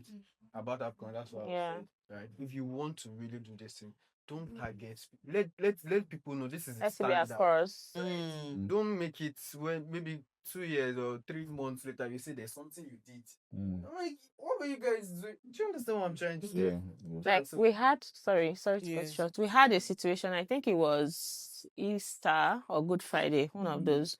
We had a creative that we wanted to put out for a particular brand, and then upon Akon, they're like, "Oh no, we can't fly. We are saying this, and it's looking like it's this." And then on the day, we saw another brand Do the same. put up exactly the same creative, and it was really upsetting. The client was like, "Oh, why is it like this?" So is it that these people did not go to Akon with their creative, or Akon saw it and let it fly? So just like what you're saying, it seems like they are attacking some brands and not attacking other brands. And for copywriting, is a lot, because now there's like, you can't say this, you can't say this. We had a jingle we had written for a particular brand, I think beginning of the year, and the brand has now decided to run it. And then we've gone to Akon, and Akon is like, oh, there's a particular line that says this, and they want us to take it out. But if you take it out, it's on the whole idea. Nothing works. And you know how much it costs for production, for the whole thing. And it's like, why? And now the whole AI is trending now. Everybody wants to do AI videos. Yeah. And there's now like a levy that for you to put up an AI video, you have to pay 3 million. There's a levy for that? Yes. You have to pay 3 million. I think the price is new. It was like 1.5 before. Wow. And yeah. And we've already done everything just to get accounts approval to post. And this is what we are hearing. This is what we are seeing. And then we have to start the work again. So it's like, it's making the whole thing look very stressful. Yeah. Like both designing, script write, everything. It kills creativity on it. Yes. So you need to think, imagine that you are designing something and then clients approve and say, oh, Akon. Akon is like the people that are now against creative. So I don't know how it is going to work. Maybe brands are not pushing back more than a lot more. I don't know. Maybe they are favoring some brands over others, but I think there should be like a united front and voice and all that. Speaking with a colleague last week, and she was like, she just gets to know about this account thing. She doesn't know anything, because I was even explaining that more before you start posting. This. She was like, that was true. They find this also brand 5 million because of this. I said, you see, I didn't even know they find them. And I said, is it that every time I want to post on social media will be? I said, according to what they said, you have to. That's big for you. So she was not all brands. She was not like do that. It's all branded. So I mean, some brands actually intentionally default. Of course, many brands default. So yeah, she was not like, but I don't think some brands. I said, that's some brands. Do you know if they have come for them or this thing? You might do it and they come for you. So just follow the rules. So that's why I said I feel they need to some brands post like 3 times in a day. Exactly. You can't expect them. And sometimes you say it takes 2 weeks or 7 days. Yes, exactly. For vetting. So you're now forcing them to escalate. You understand? How much do you want to be paying for one post? You understand? So yes, it's good. They need to regulate the whole industry, but the rules are really, really stiff. I think they should employ AI. They need to invest. It's true. They need to invest in AI so that the vetting process will be automatic. And the money has to be very realistic. If you are telling me we should pay 10 naira per vetting, it makes more sense than for you to say for escalation you need to pay 100,000-200,000 per post. You know, how much am I making as a business? You understand what I'm saying? It's suffering. When we talk, sorry to cut you there. When we talk about regulation, what does it really to them? Because what are you regulating? Exactly. What you are regulating determines what your rules are. Your regulations. Rules and regulation is not in that sense regulating. It's stifling in that sense. Because really, what are you trying to prevent with those rules? other than making money. Sorry. What are you trying to? It is what it is. No, I like Money oriented. you get. So it's coming off the wrong way, because if you actually listen to the Director General of APCON, it feels like he has good intentions. It feels like he just wants to do things right. Do you understand? And that's what I'm saying. We are all for it. But what is coming off us is what the problem is. Yeah, sure. So if your intention is to do right by the industry, then I think it's best to listen to the industry and then see how you can help. the industry. Okay, how you can help the industry. Yeah. You understand how you cannot stifle creativity, how you can just make us be comfortable with the regulations. Let's sit and be like, oh yes, because there's some things we see APCON do. I'll be like, yes, this is good. This is good. They Yes. should, yes, they were right with this. But you know, if everybody is complaining there's something is wrong, then we think APCON needs to sit back and listen to. Like personally, I think they need to invest in AI. So that the vetting will be automatic. Yes, you can't say everybody should come and vet social media campaigns and it's not automatic. The number of brands that post every day. It's overwhelming. You know, you are encouraging people to go into business. And we need it in Nigeria. Yes. We do. Yes, we do. You are trying. Like, you mean I have to? Come on, man. I just have this idea that I need to put out. It's going to make sense. Something is trending. I need to jump on it. You know? It's not making sense at all.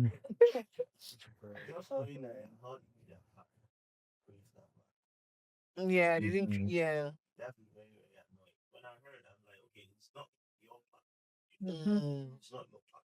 Yeah. I think whatever the Afghan, whatever government did not create the platform to create and all they know is that we want to get out of what we don't create.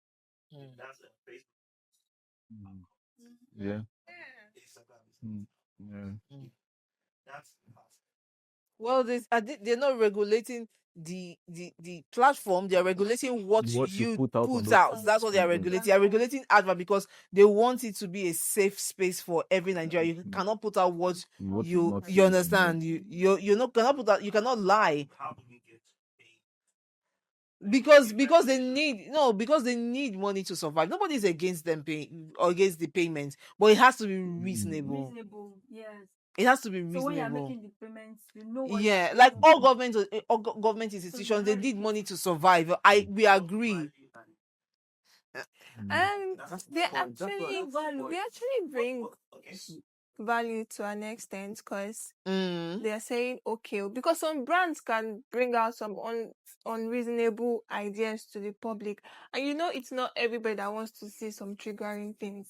So yes, they bring value, and something I don't want to see myself, like when APCON is there, I'm very sure that I'm not going to see it. Yes, they do have a very important function to play.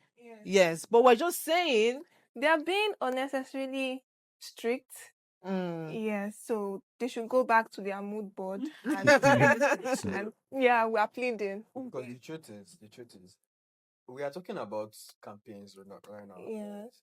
What about organic posts? So Yeah. you really want to regulate. Yes. About organic. There are some posts. things that they are not even. Nobody's promoting it. Which is why the social media rules are confusing. It's Do you understand? just somehow. Okay, so I just want to post something that I just thought about, and I want to put it on my. And you are saying I have to. You know, one actually told me that as far as the product is in there, so if I can just post a picture of my products, There are some ideas that if you don't post within the next 2-3 hours, it's gone. It's gone. That's the reason why I just they need to invest in automation. They need to invest in AI. Otherwise, it will not make sense. So if they really want to regulate, I think they need to involve the government, and then let's just make it more seamless. Yeah, you're not against us. You are for us. You have to regulate the industry. So we should work together, to make it a safe space for creatives and for brands. Yeah. Okay, so now let's go to AI, the most interesting topic of today. Everybody will have to talk. AI. So individually, we all have different jobs that we do in the creative space. So I want us to take it one after the other, turn by turn. How has AI impacted your business? Is it threatening it, or no? We'll go like this time because I see your face. Does it threaten it or does it help it? Okay, let's start from you, Lekon. To me, AI is like my body. I work hand in hand with AI. Okay. AI is a tool for me. It's Okay. a tool. Yeah. So I use AI. So let me use this example. As a mechanic, if you don't have certain tools, there are some certain cars you can't fix. Yeah. So that's how it is for me. So AI to me is just like a tool that I use, and trust me, it has been really, really helpful. And shout out to the creator of AI. I don't know your name. Shout out to you.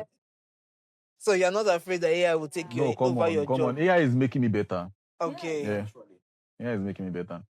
I'm not the designer of last year today. All right, Victory, you. So for me, AI is like my personal assistant. Okay. Like Pesha should say that if I want to do anything, if I want to even eat, I can even ask AI, okay, what should I eat today? So when I started working alone this year, I just had to maximize the use of AI because I couldn't employ anybody. So I would make like content strategies with AI. I would do like research instead of just going randomly doom scrolling on Instagram. I can use my AI to list particular pages that I can just walk directly to it. And also something I'll be like, can you scan this person's page and tell me what this person is doing in comparison to mine or in comparison to another page? And AI will just list it out. It will suggest YouTube videos for me to watch and tutorials and courses to take. So AI is a very good thing. And some people be like, if you're a content creator, because you're using AI to be similar to someone else. Yes, that's a concern. And I don't think that's true because I feel like my AI recognizes my voice. It knows what I do based on my past history and everything. Sometimes I could tell my AI to surf through the internet for anything relating to Victory Ajaja, and then it should give me a topic that will help me with my past history and my current future plan. My AI knows my future goal, my everything. So it would give me the right content. And most times I'll say, sound like me. Sometimes I can even send you a message that my AI sends. You will think it's me. You will not know that I'm not the one. So I feel like it has really, really helped for us that. But is it not making us lazy? No, it's not. It's not No, making so AI. It's not So making me it's not making us lazy. Just like I said, like it's a tool to me, right? Yeah. They are back then in the 80s or 70s. They use this typewriter. Yeah. Yeah. Now we are using laptops. Does that make them lazy? No. Yeah, it's just make work faster Exactly. and efficiency. You work smart. So you work smart and you deliver things. That's what AI is to me. Like once again, shout out to the creator of AI. So what about you, David? All right. So for me, AI is it definitely. AI can do your voiceover as well. Yes, I know. I'm not. Now see, AI is only a threat. AI will not take over your job. It will take over your job only if you don't know how to use it. AI is an artificial intelligence. You need to have a natural intelligence to be able to use artificial intelligence to do your job. To your benefit. So that's the stuff about AI. So people that are scared like you mentioned, typewriters and computers. If the typewriters is not advanced, if you use computers or laptops, they'll be left behind. Yes. So people that will be left behind so that cannot use the AI. So like she said, also AI knows her voice and everything. AI knows my voice. It knows the way I think. It's not he. My AI is a you. What? My AI is a whatever you my AI is a he. gender. No, my AI is a he. Oh, your own is he a she? Mine is a he. Oh, yours is a he. Ah, okay. Yeah, okay. You name your AI. So I tried to reply as a lady of this aspect. Okay. So the AI knows your voice. It actually amplifies the natural intelligence you have. So the job you can do, it just helps you to make it easier. So how will you now be threatened by what makes something easier for you? How to use it? It's only a threat to people that cannot use it. But for me, no, come on. I'll use it for. So it has improved your job. It has improved my job like almost 110%. Now I'm not saying that I depend on AI. Like I'm not depending. I use it to evolve. To better your craft. Intelligence in the world. I have a natural intelligence of evolving. So I use intelligence in the world with my own natural intelligence of evolving. Yeah, my AI we used to fight. Don't fight. It is your prompt. Yeah. Okay. AI will give you an average answer of every average human being. For you to say this one and no one time. Yes, Why don't you want this tea to have milk? You say, okay, let's try tea. I mean, add sugar inside. You understand? It is your prompts that will make this AI to give you the best. But if you're not naturally intelligent, you need to use it. use it well. It won't give you, just give you what the average human can give. So you need to know exactly what you want. Yes, you know what that's the average. I'm always fighting my no, you can't be. That is why you have to give need it to what go. you want. You must prompt it. AI is like they made it to be like, since if we are plenty now, okay. I use my AI to design now. Yeah, can do it. Yeah, can do so anything. that is where our fight is to come from. Because when my AI is designing graphic, it's changing my English. You tell it back to English. That's the fight. No, I don't. You don't understand the French. I'm saying, okay, you want to spell book, and you are putting BOEK just because you feel the wording is too much, just not to squeeze everything. No, repeat it.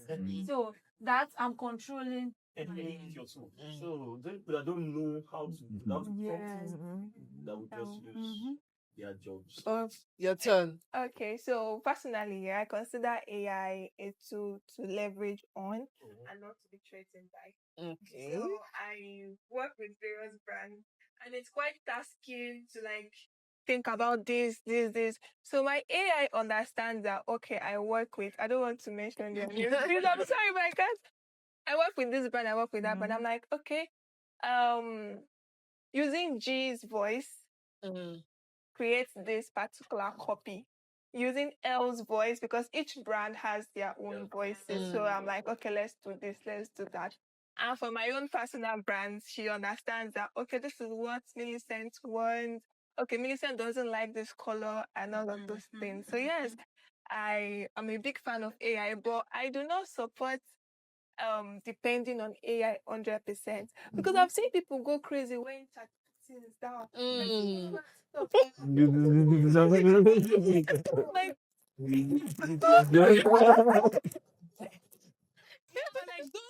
depend. AI be able to do, like, be able to work without it. Yeah, sure. Exactly. That's why. Easier said than done.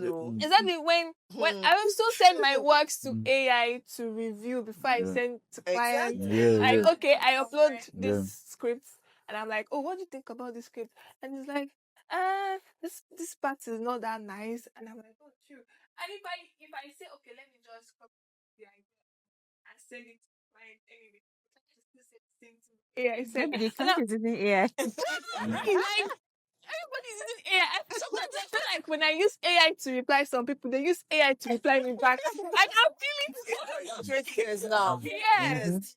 Like, are we talking AI to AI? To think that AI is now embedded in almost all social platforms. Yes. And even in your conversation, let's say on WhatsApp now, you're talking about tea, for example. In that same conversation, you can ask at AI, please, what is tea? At Meta, what is tea? Like, it just comes into your conversation, and then it will say, oh, thank you, David, for saying what you said. You were actually right. And you're like, oh God, where are we going to?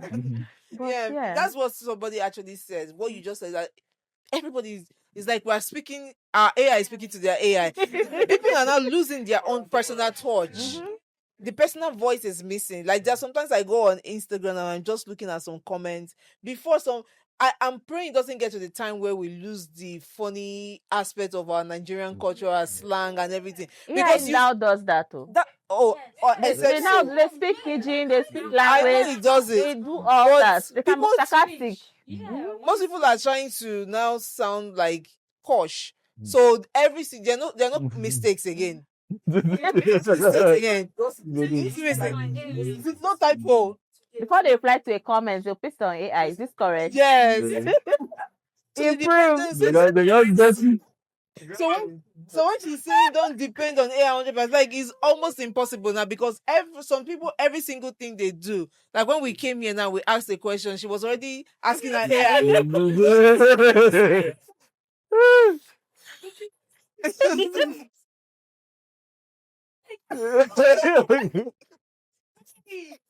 Depend. Easier said than done. It's a pandemic. Yeah. We are the one getting into problems. Yes. Me sometimes when I want to do some jobs. In fact, most jobs I don't use AI. It's only I want to say, okay, this stuff is see where it's going. Not that I do shabby jobs, but okay, I want AI on a global scale. How will you rate this? But that's using AI. No, you said no, not like because I'm depending. I can send the job and the job is excellent. But just to improve the excellence on a global scale. yeah. Just to know How it mind. is. Okay, let me know. Tell me 9/10. Okay, that's good. I'll say okay, let me try to improve. It is 9, but let me give it 10/10. But I'm not depending on it. Okay, write scripts. Give me the voice. Give me the tone. How will I see That one is you. Another creative be like, why would I waste my time? Sometimes you do it. If they call you they call you without the AI to prove your work. How will you prove it? You prove it. You prove it. They call me as a copywriter. You say, Yeah. oh, you know, you come. Please sit down with us in this meeting. Please write a copy now for this tea. See, I've worked something with quick. copywriter now. Mm-hmm. And I asked them questions. What were you thinking when you wrote this? They cannot. Like I said, you have to improve your own natural intelligence. Why using So it? that Yeah. the AI doesn't to be a tool, not So it's artificial. if you depend on it to do the work for you, then you are not actually making use of AI the way you are making the AI use exactly. Just using your hand, that's the thing. You're not doing anything. So you have to put your own natural intelligence. Learn to control it. So anything. So for me, what I do sometimes is if there are some things maybe I use AI to just buttress or just make it better. Yeah. I go to learn what did you do that made it. Yeah, of I course. learn about it. So I know that even without you, I can do this thing at the level you give it. Yeah. So at the level of AI. It's does not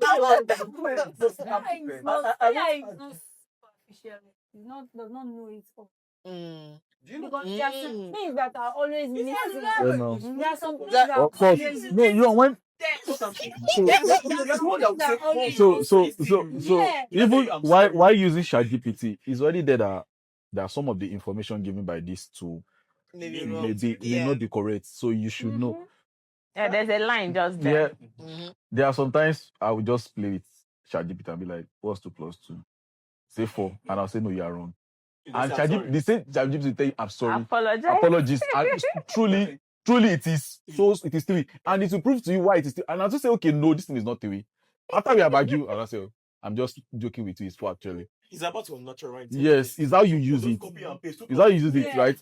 So you don't expect ChatGPT or any AI you're using to give you a particular this guy is already playing with AI. Somebody that is always indoors. Now he has AI. That's it.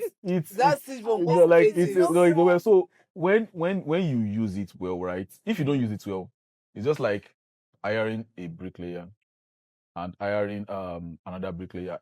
Somebody that doesn't know how to use modern tools will get your job. If you don't know how to use modern tools, somebody that knows how to use that tool will get your job. It's just as simple as that. Now, when they want to interview, I've done series of interviews. The patient, do you know how to use AI? They're always particular about this AI image thing. generation. Do you know how to use AI? Even most people that are asking, or some of these people that are asking, do you know how to use AI? They really don't know the real what's it called?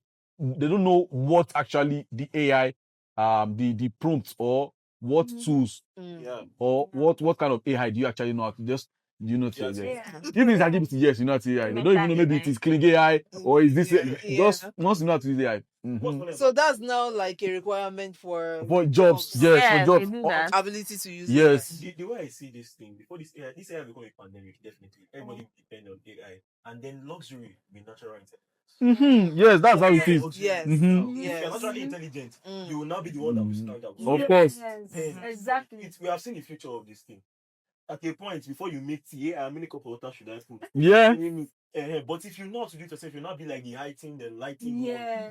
And some people might lose their natural intelligence because of that's if you are lazy. See, if you watch the dystopian mode, after apocalypse. Apocalypse, yeah. You can see that when they are trying to get back, you can see that they are assigned duties to certain people, and there are some people that function. It's always difficult for them. Yeah. So when I think about AI, I don't think about AI for myself. Because the truth is, I don't know. if you maybe you have seen anything I've written or anything I've done, I like to sound like myself. Yeah, that's right. I really like to sound like myself. That's why when it comes to AI, right? When it comes to AI, there's always a lot of back and forth. Oh, yes. There's A always whole lot. A whole lot. Sometimes I correct A the whole lot. I, Yes, no, I exactly. really want to sound the way I'm. Yeah. But there are some what are they calling it now? There are some proverbs I would like to use. There are some. There's a way you twist your Words, words. yes. People understand That, you. that's where learning how to use the tool comes in play.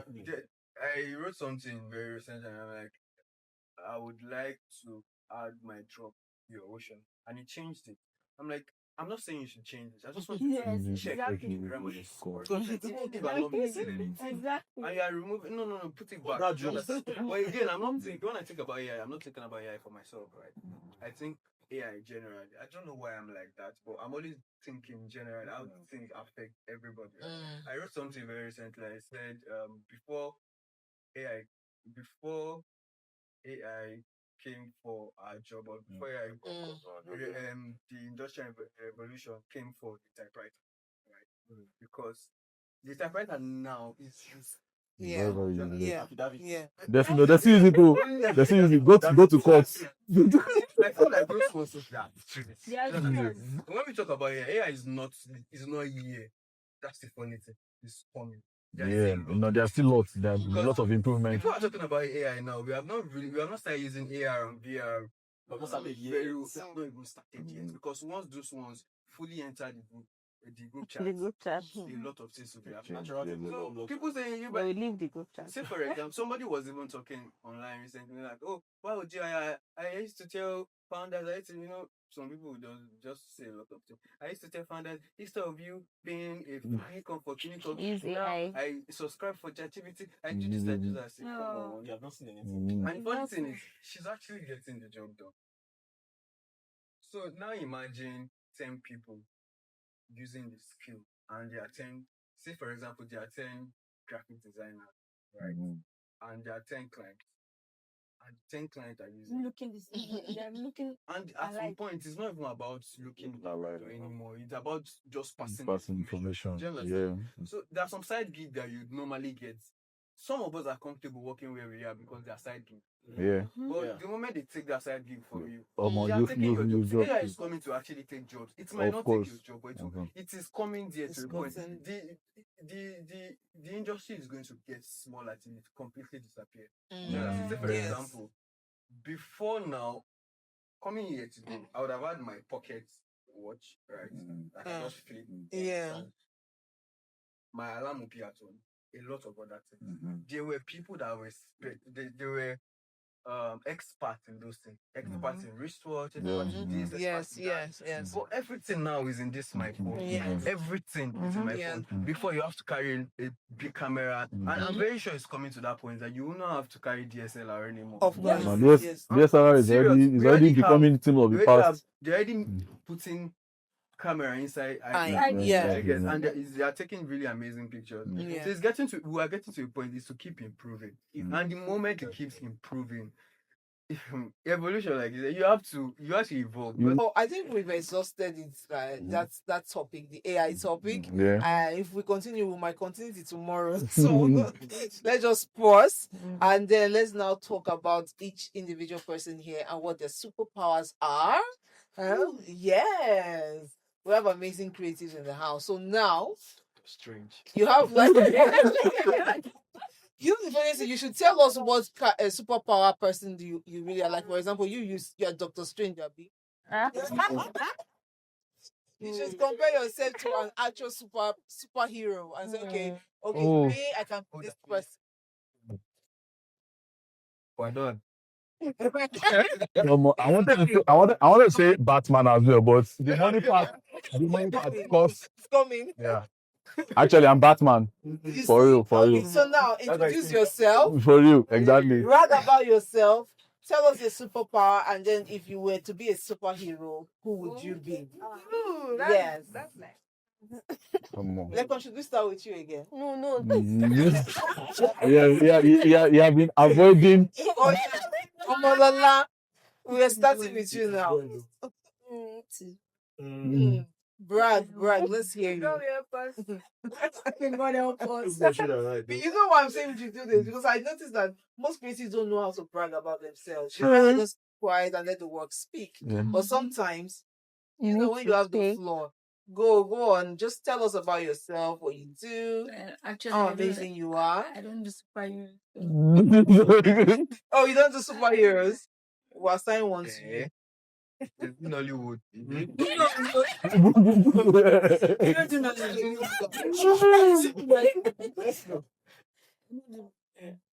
I would just say I when we talk about role model, I do role models.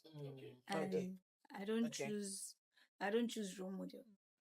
I just look at, oh, this person is good in what he or she is doing. I love the job.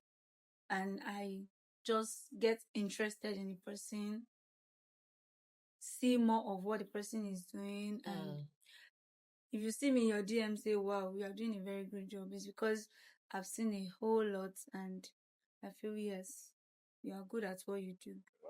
So that's like, tell us what you are good at doing. Yes, you. What are you good at? Okay. For me, I'll say I'll still use the word creative.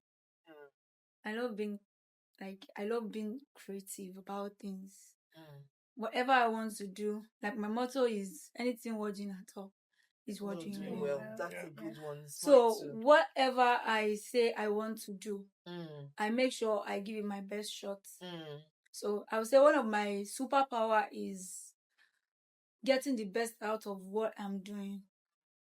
Making sure that at every point I'm working on being the best, doing the best. So whatever, just tell me, okay, this moment I want you to be this. I don't mind getting certification, going down into the deep sea, just to make sure that I'm good at that thing. Yeah. So that's why I love drama. I can act. Just tell me, okay, be a wicked stepmother.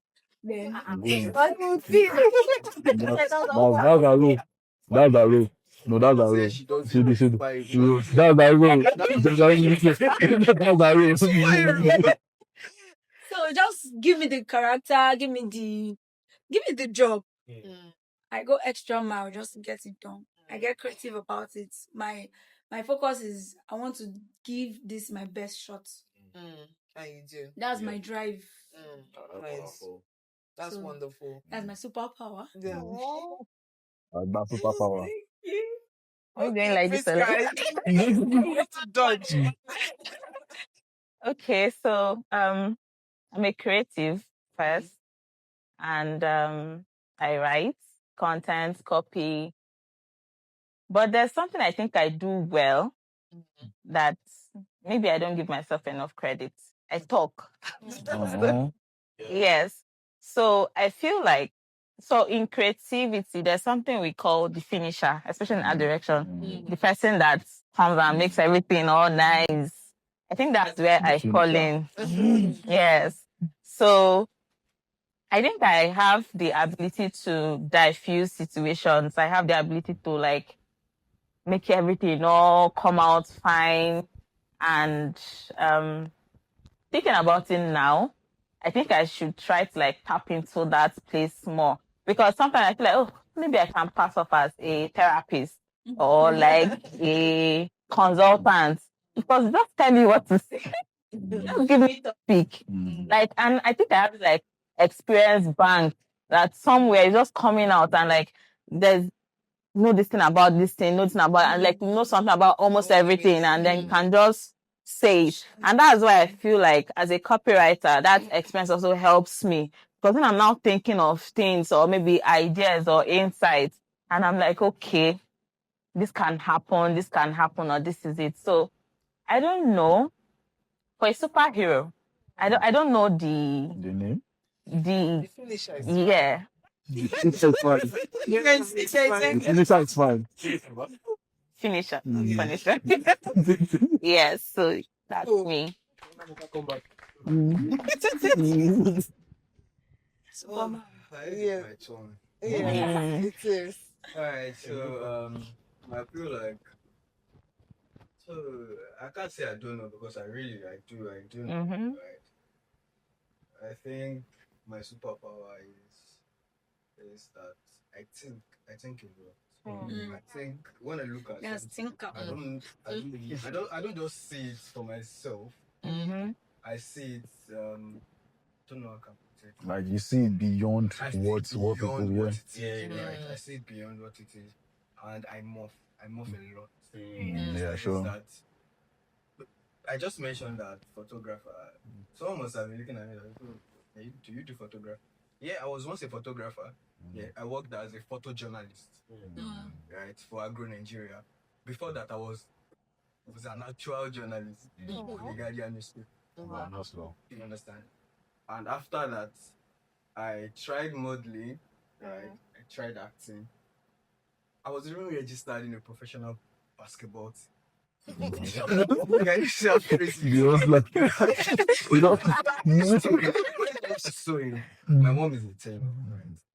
I that's a think I'm one of the child. You know, there are some children that in a family, there's somebody that just knows the family business. You understand? I actually know when it comes to the fashion of it. Sometimes my mom still look at me and say, so date sometimes when I iron, she'll be like, why do you always do it like this? I'm like, so if you do it like this and you wear it to stay there, so okay.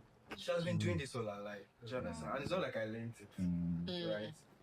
Outside that, I was a photographer, photojournalist, and I thought about it. I needed to do more. I have this great passion for people. I don't know. I just before even secondary school, they used to call me an activist because I just fight for people that is very I'm happy my eyes. I had injury in my eyes. Because I didn't. It wasn't because of my. They cover you. It was because of somebody. It wasn't mine. Do you understand? So, as a photographer, I realized that I could do beyond. Again, going back to the thinking part, I could do beyond what I'm doing. Like I see guys go for Prad. Prad is PR and advertising. So when you go to my school, I went to the Nigerian Institute of Journalism. It didn't pay me, but it's fine. So there's normal, mass communication, and there's something they call Prad. Prad is where you deal with PR and advertising, and that's where also came in. That's where I got to know about it. And I see them going out for stuff and going for competitions and coming. I'm like, what these guys are doing that I'm doing it now. So I tried to inquire into it and see, and I started writing copies. I'm like, it makes sense. Then doing my photography, I realized that Photoshop that I use for photography to edit picture is the same thing that I use for graphics for industry standard. So I started learning graphics while my mates were so old. By the time they were done, I knew more than them because I can remember that a friend of mine that went to O2 was trying to achieve something. As at that time, there was no. Now we have no art. Oh, I said it. Now we have no art to download some pictures that we don't have access to. Before now, there was really nothing like that. You have to like clean pictures, clean watermark, low quality. And I told the guy that this white and I can make it black. I was looking at me that I went to gym. Oh yeah, he told me, he literally told me that I will pay you this if you can do it, and I did it. And I was like, You not collect money. So like that, I was able to. That was how I went into. I started graphics design. From graphic design, I kid you not, I went into video editing. So how did I even enter video editing? I'm still talking about morphing. I was supposed to make a video to tell Auto Academy why I should join Auto Academy. I saw the videos that had already been posted, and I'm like, these videos are made. I don't understand. If you want to get a scholarship, you do math video. Do you understand? So I went to download a lot of videos, YouTube. Then I got to a point that I became a video. I didn't eventually send the video because I didn't have enough time to edit my videos. But it gave me the chance to Experience. learn. And as at that time, video editing paid me more than photography and everything combined. Paid me. So I morphed from just being a photographer to be a video digital. Then I moved into graphics. And trust me, what I'm doing right now is strategy.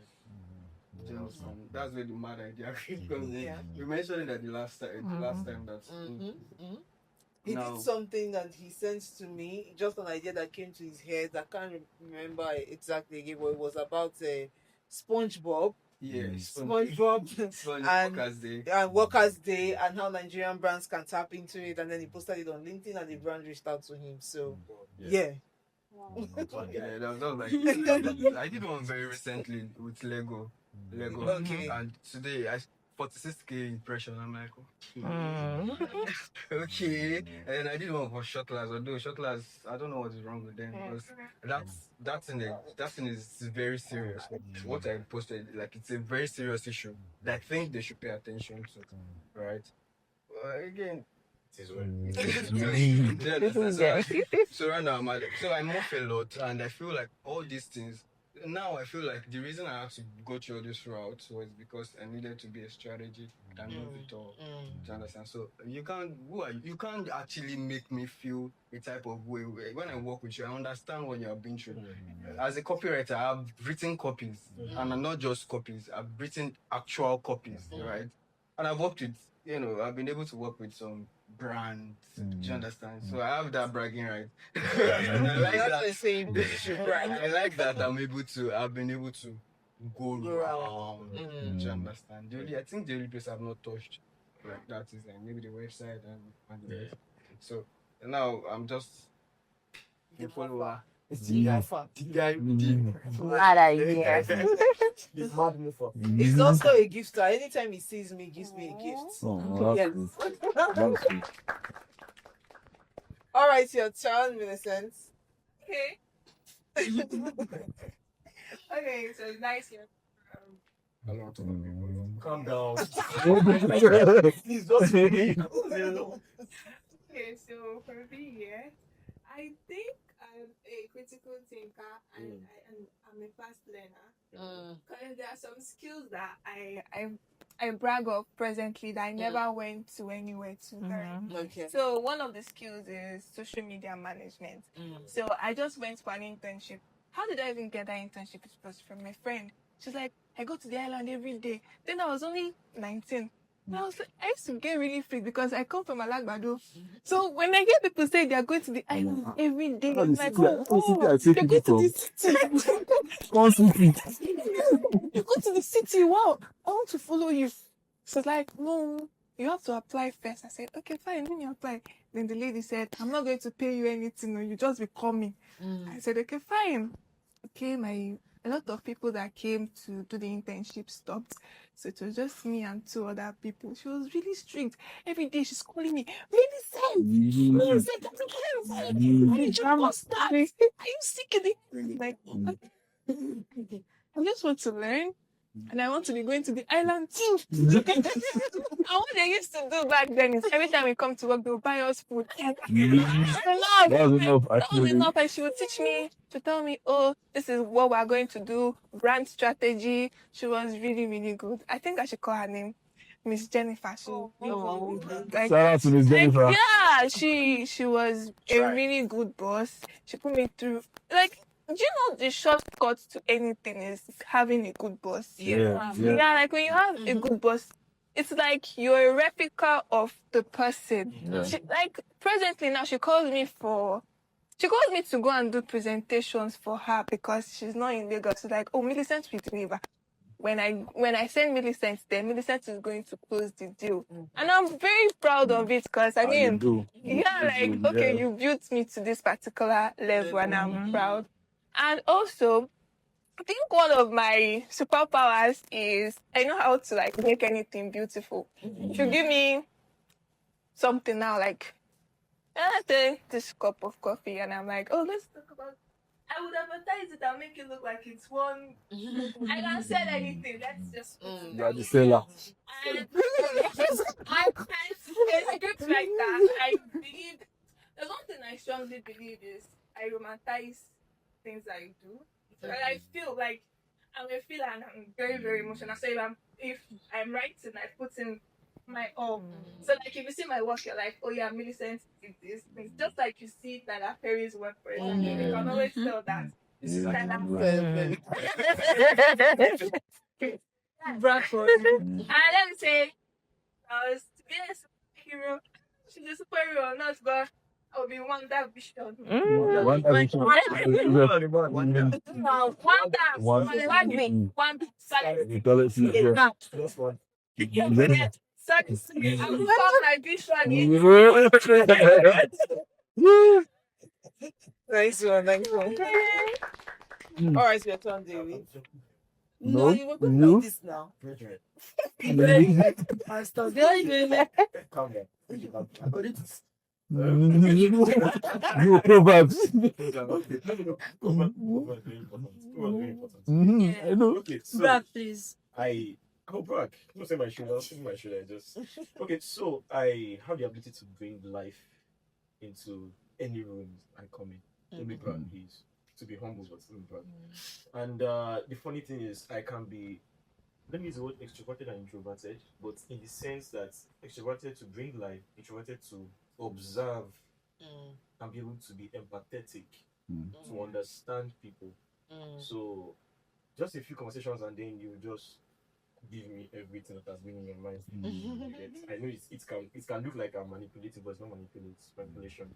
So you just tell me everything, and I don't know. It's just like there's this tap or well that will just unlock me. I'll start giving you counsel that I would have applied to my life. That would have helped me. I'll just give because I need to work for you, and I may try that may not work for me. And yeah. Also, I'm also musically inclined. Yeah, not too bad. I still learn. I still learn director.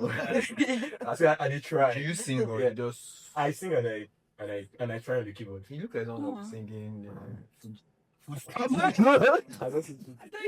think I would specialize even in mostly the jazz and maybe country music based on my baritone voice. Country music it is. So, so it's not because of that. And the way I sing music, I see it as an expressive art. So I don't just do it because of the tune.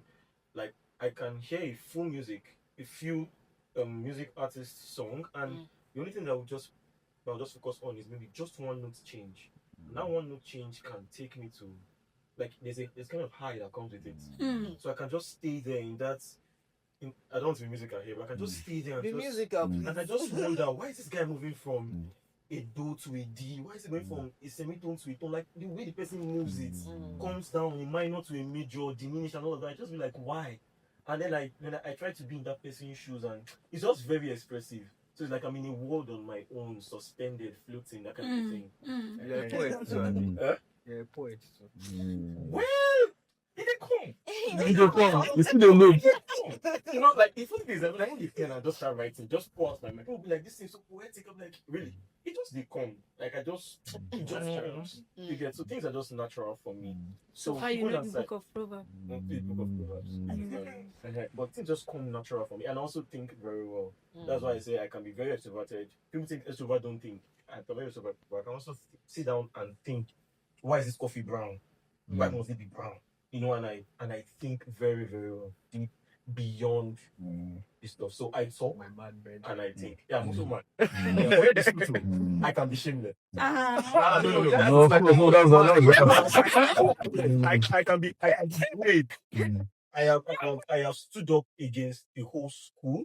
That's when I was. I've done that actually. I also stood up against the choir too. So they asked the girl. Let me just put that. They asked the girl what instrument she would want to learn, and she said trumpets. And everybody started laughing at her. And I stood up and I'm like, why are you guys laughing? Has any of you answered the question since I came here? I was one of the youngest actually. So I stood up for the girl, and then now the girl plays trumpets very well. Very well. And I was like, so assuming they just laughed this girl down, she would have touched that trumpet. So now she plays, and when she sees me, I don't mention. It's bad. Yeah, so yeah, and I also have the ability to adapt situation. But the reason why I see it is because I'm always prepared.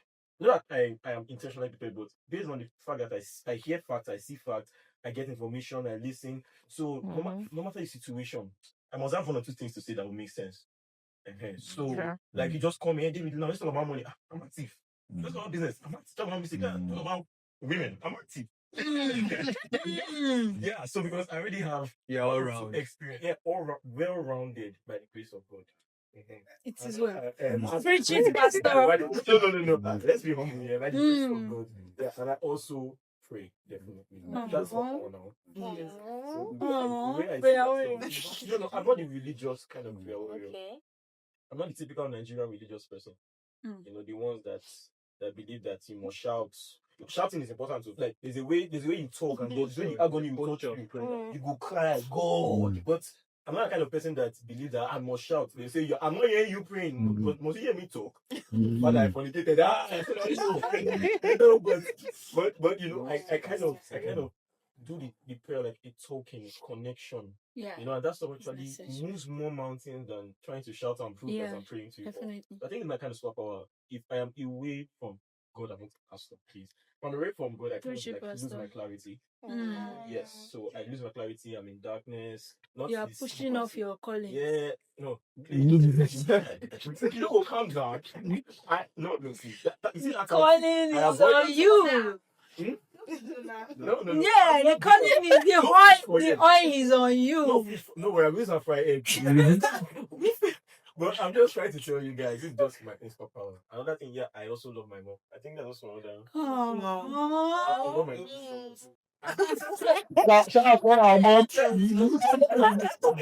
Most men could be a mama's boy. Why? I'm not really a mommy's boy, but I value. You know, my mommy's boy means that every decision you don't have to. You don't have common sense. Yes, that's the I'm not that kind of literal. mommy's boy. I can be. My mom wasn't with me for the past 2 months.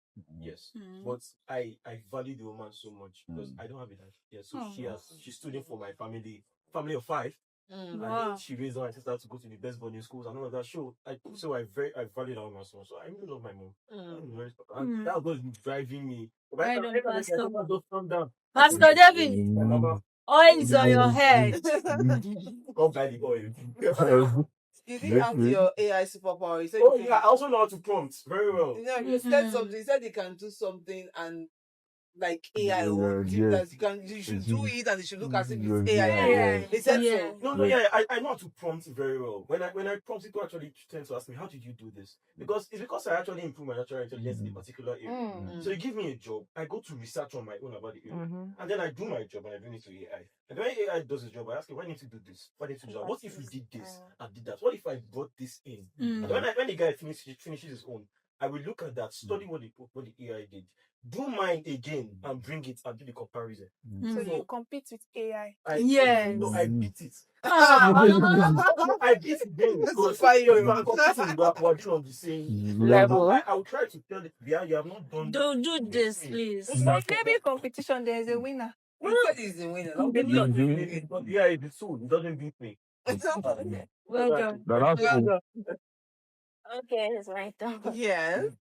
So my superpower, I asked AI actually. Please.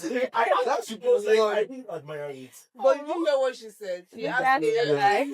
Superpower is. Well, I did, but it's something that I still. Wait, you actually? Yes, I did. And it's something that I discovered like let's say 2 to 3 years ago. It's like I love building things. I love structures and I love strategies. Like I obsess over them. So when I started my creative journey, even I started as a poet. I remember then I'm just a poet, but I would want to understand. I was in secondary school, I was in science, but I wanted to understand what poetry was all about. From the beginning of time, I did like an entire study. Maybe my mom was scared because she was like, what's going on here? Because I could know the structure, the mechanics of poems, the rhyme, ABBF, everything. I was like so into it until I just stopped. So my superpower is like building structures and creating strategies. So, and even if I don't get that particular, and again, patience to stay in that particular structure that I'm building to see results. Because I remember when I started YouTube, I just finished secondary school and everything. I was not doing well on YouTube, so I stopped. So everybody was like, you're not doing it again. I was like, no, I'm not doing it, but I'm trying to understand something. So after 2-3 years, I came back on the platform, and in less than 1 year, I just had like 2,000 subscribers. I was like, people are like, how did you do it? I was like, I spent that 3 years to understand what I was doing and what I was not doing. And that was why I took a course. So I'm that kind of person that I obsessed with structure, building, and even now that I decided to do my work alone, one of the reasons why I decided to stand on my own is I gave myself this goal, like I want to see how far I can do with this obsession that I have with this building stuff. Maybe I could just, I don't know, it's like a experiment of my own life. Even Millicent, recently I worked with Millicent's company on a project, a skincare stuff. So Millicent was like, oh, Victory, they said we want a distributor for skincare. Kika. Sure you will do. I was like, okay, let me try it. Let me just see for fun how far I can do it. And in less than 1 month, I sold like 100 pieces of their product. I was like, that's cool. How did I do it in less than 1 month? I was like, okay. I think I can get this thing going. And that's just it. Like, it's the excitement for me. It's hard because sometimes you'll be crying, but I just love that excitement of building something and watching it grow. So if I were to call myself I don't call myself Ant-Man. It's because Ant-Man can take any shape. It can morph. It could be an ant. It could become Like, yeah, sorry. It could be an ant. It could be a giant. It could be this thing. So I feel like when I'm given a position, I can increase my size. And That's cool. Someone should give me superhero name. Me, I'm Bruce Wayne. I'm Batman of Alagbado. 460. So actually, yeah, my superpower is I love to create things and I analyze a lot. Behind the normal director that do designs and all, most of the time I sit back to analyze stuff, even things I've done in the past or things I admire. I analyze some designs, analyze some like anything, movies, analyze, okay, how did they go about this? How did they do this? And this? So I do that a lot. So I think I share the same personality with Bruce Wayne. That's why I call myself Batman. In the night, that's when I You watch over the city. exactly. I watch over Con City. So no, it's not Gotham this time. It's Con City. So just put it as Con City. So that's what I do actually. I create things and I love to analyze things. And when I do things, when I win, I don't really celebrate. I even when I lose. So when you lose, you don't celebrate. When you win too, you send it. No, I don't. Though I have this urge that I'm happy that I win, but I won. But I go back. Yeah, it won't show my face. I'll go back and analyze and see, okay, what did I do right? What did I do that is better? When I won the O2 stuff, I went back and I checked other people entry. And I was like, why did they pick me? I later got to know that, okay, I did something different. Because they told us to sell Nigeria then. So when I see people doing design and all, they are nice designs. But I sold Nigeria using tourism. As at that moment, Boko Haram was still like a thing that people were like shying away from Nigeria. So I sold tourism I sold tourism as Nigerian. It was a big thing. Everybody loved it. And I said, okay, this is what I loved it. So I go back, I check people works, analyze them and see how it can make me better. So that's why I choose Batman as myself. Because when you win Batman in the first round, you can't win Batman second. So you analyze and strategize and say, oh, this is your weakness. I'll come against you. Soft. So just call me Batman. Batman. Okay, so it's been an amazing time today. Thank you guys so much for coming and sharing. And I'm sure a lot of you would have learned something. A lot. We had a lot. like this session is so impactful, and I'm so happy that we are together and we'll still continue to be together as a team, and we'll do what we can individually and as a collective to improve the industry, because we want to rebrand the industry and it starts from us. So I like the way everybody came, everybody's looking shiny, everybody's speaking intelligently. Yeah, no, because you are the new face of the creatives. Yes. And so I'm happy that we're all here. And when other creatives at home look at us, they'll be encouraged to say, oh, I want to be in this industry. And they will know that they also can be a multi-millionaire being a creative, and they can build structures as well, just looking at us here. So thank you guys so much for being an example, for speaking so intelligently. Like, whether you like it or not, I learned a lot from you guys today. My next speech, I'm going to be thinking about what this guy person said, what this person said, put it together, because I'll be going to Unilag very soon to give a speech. And it's nice that it's not that we had this before, you know, that's actually that event. So thank you guys so much for coming. Thank you for having us. Okay, so we're going to do this more. We're going to do this again and again and again, and hopefully, the next time we'll all be on another level. Yes, so we'll be speaking from another level, another experience, and that would be cool. All right, so if you're watching, remember to comment, remember to like, remember to share, and remember to leave your questions in the comments if you have any questions for anybody here. Don't use AI and ask questions. If you use AI to ask questions, we'll use AI to answer. So you better ask from your heart. Ask from your heart. All right, guys. So thank you so much for coming. I hope you had a nice time. Yeah, wow. You enjoyed it? Yeah. Yes. Cool. Right. So until next time, bye. Bye. Anyway, you have all come to the right place. You're here because you're special. People may not get you, but over here, we've got you. What you do is so important. You think deeply. You create something out of nothing. You are amazing.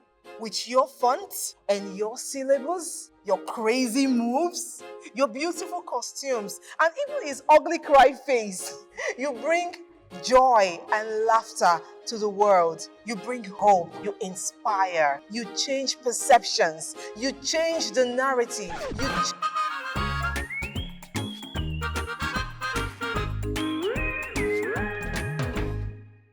We are not normal. We are different. And we must come together to empower each other, to guide one another, to grow, learn, and impact one another. Hey, please, Mr. Producer, calm down.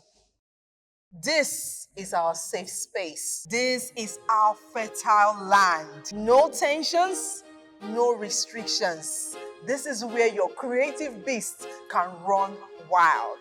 This is a creative revolution. So now really no go share food, Abby? No.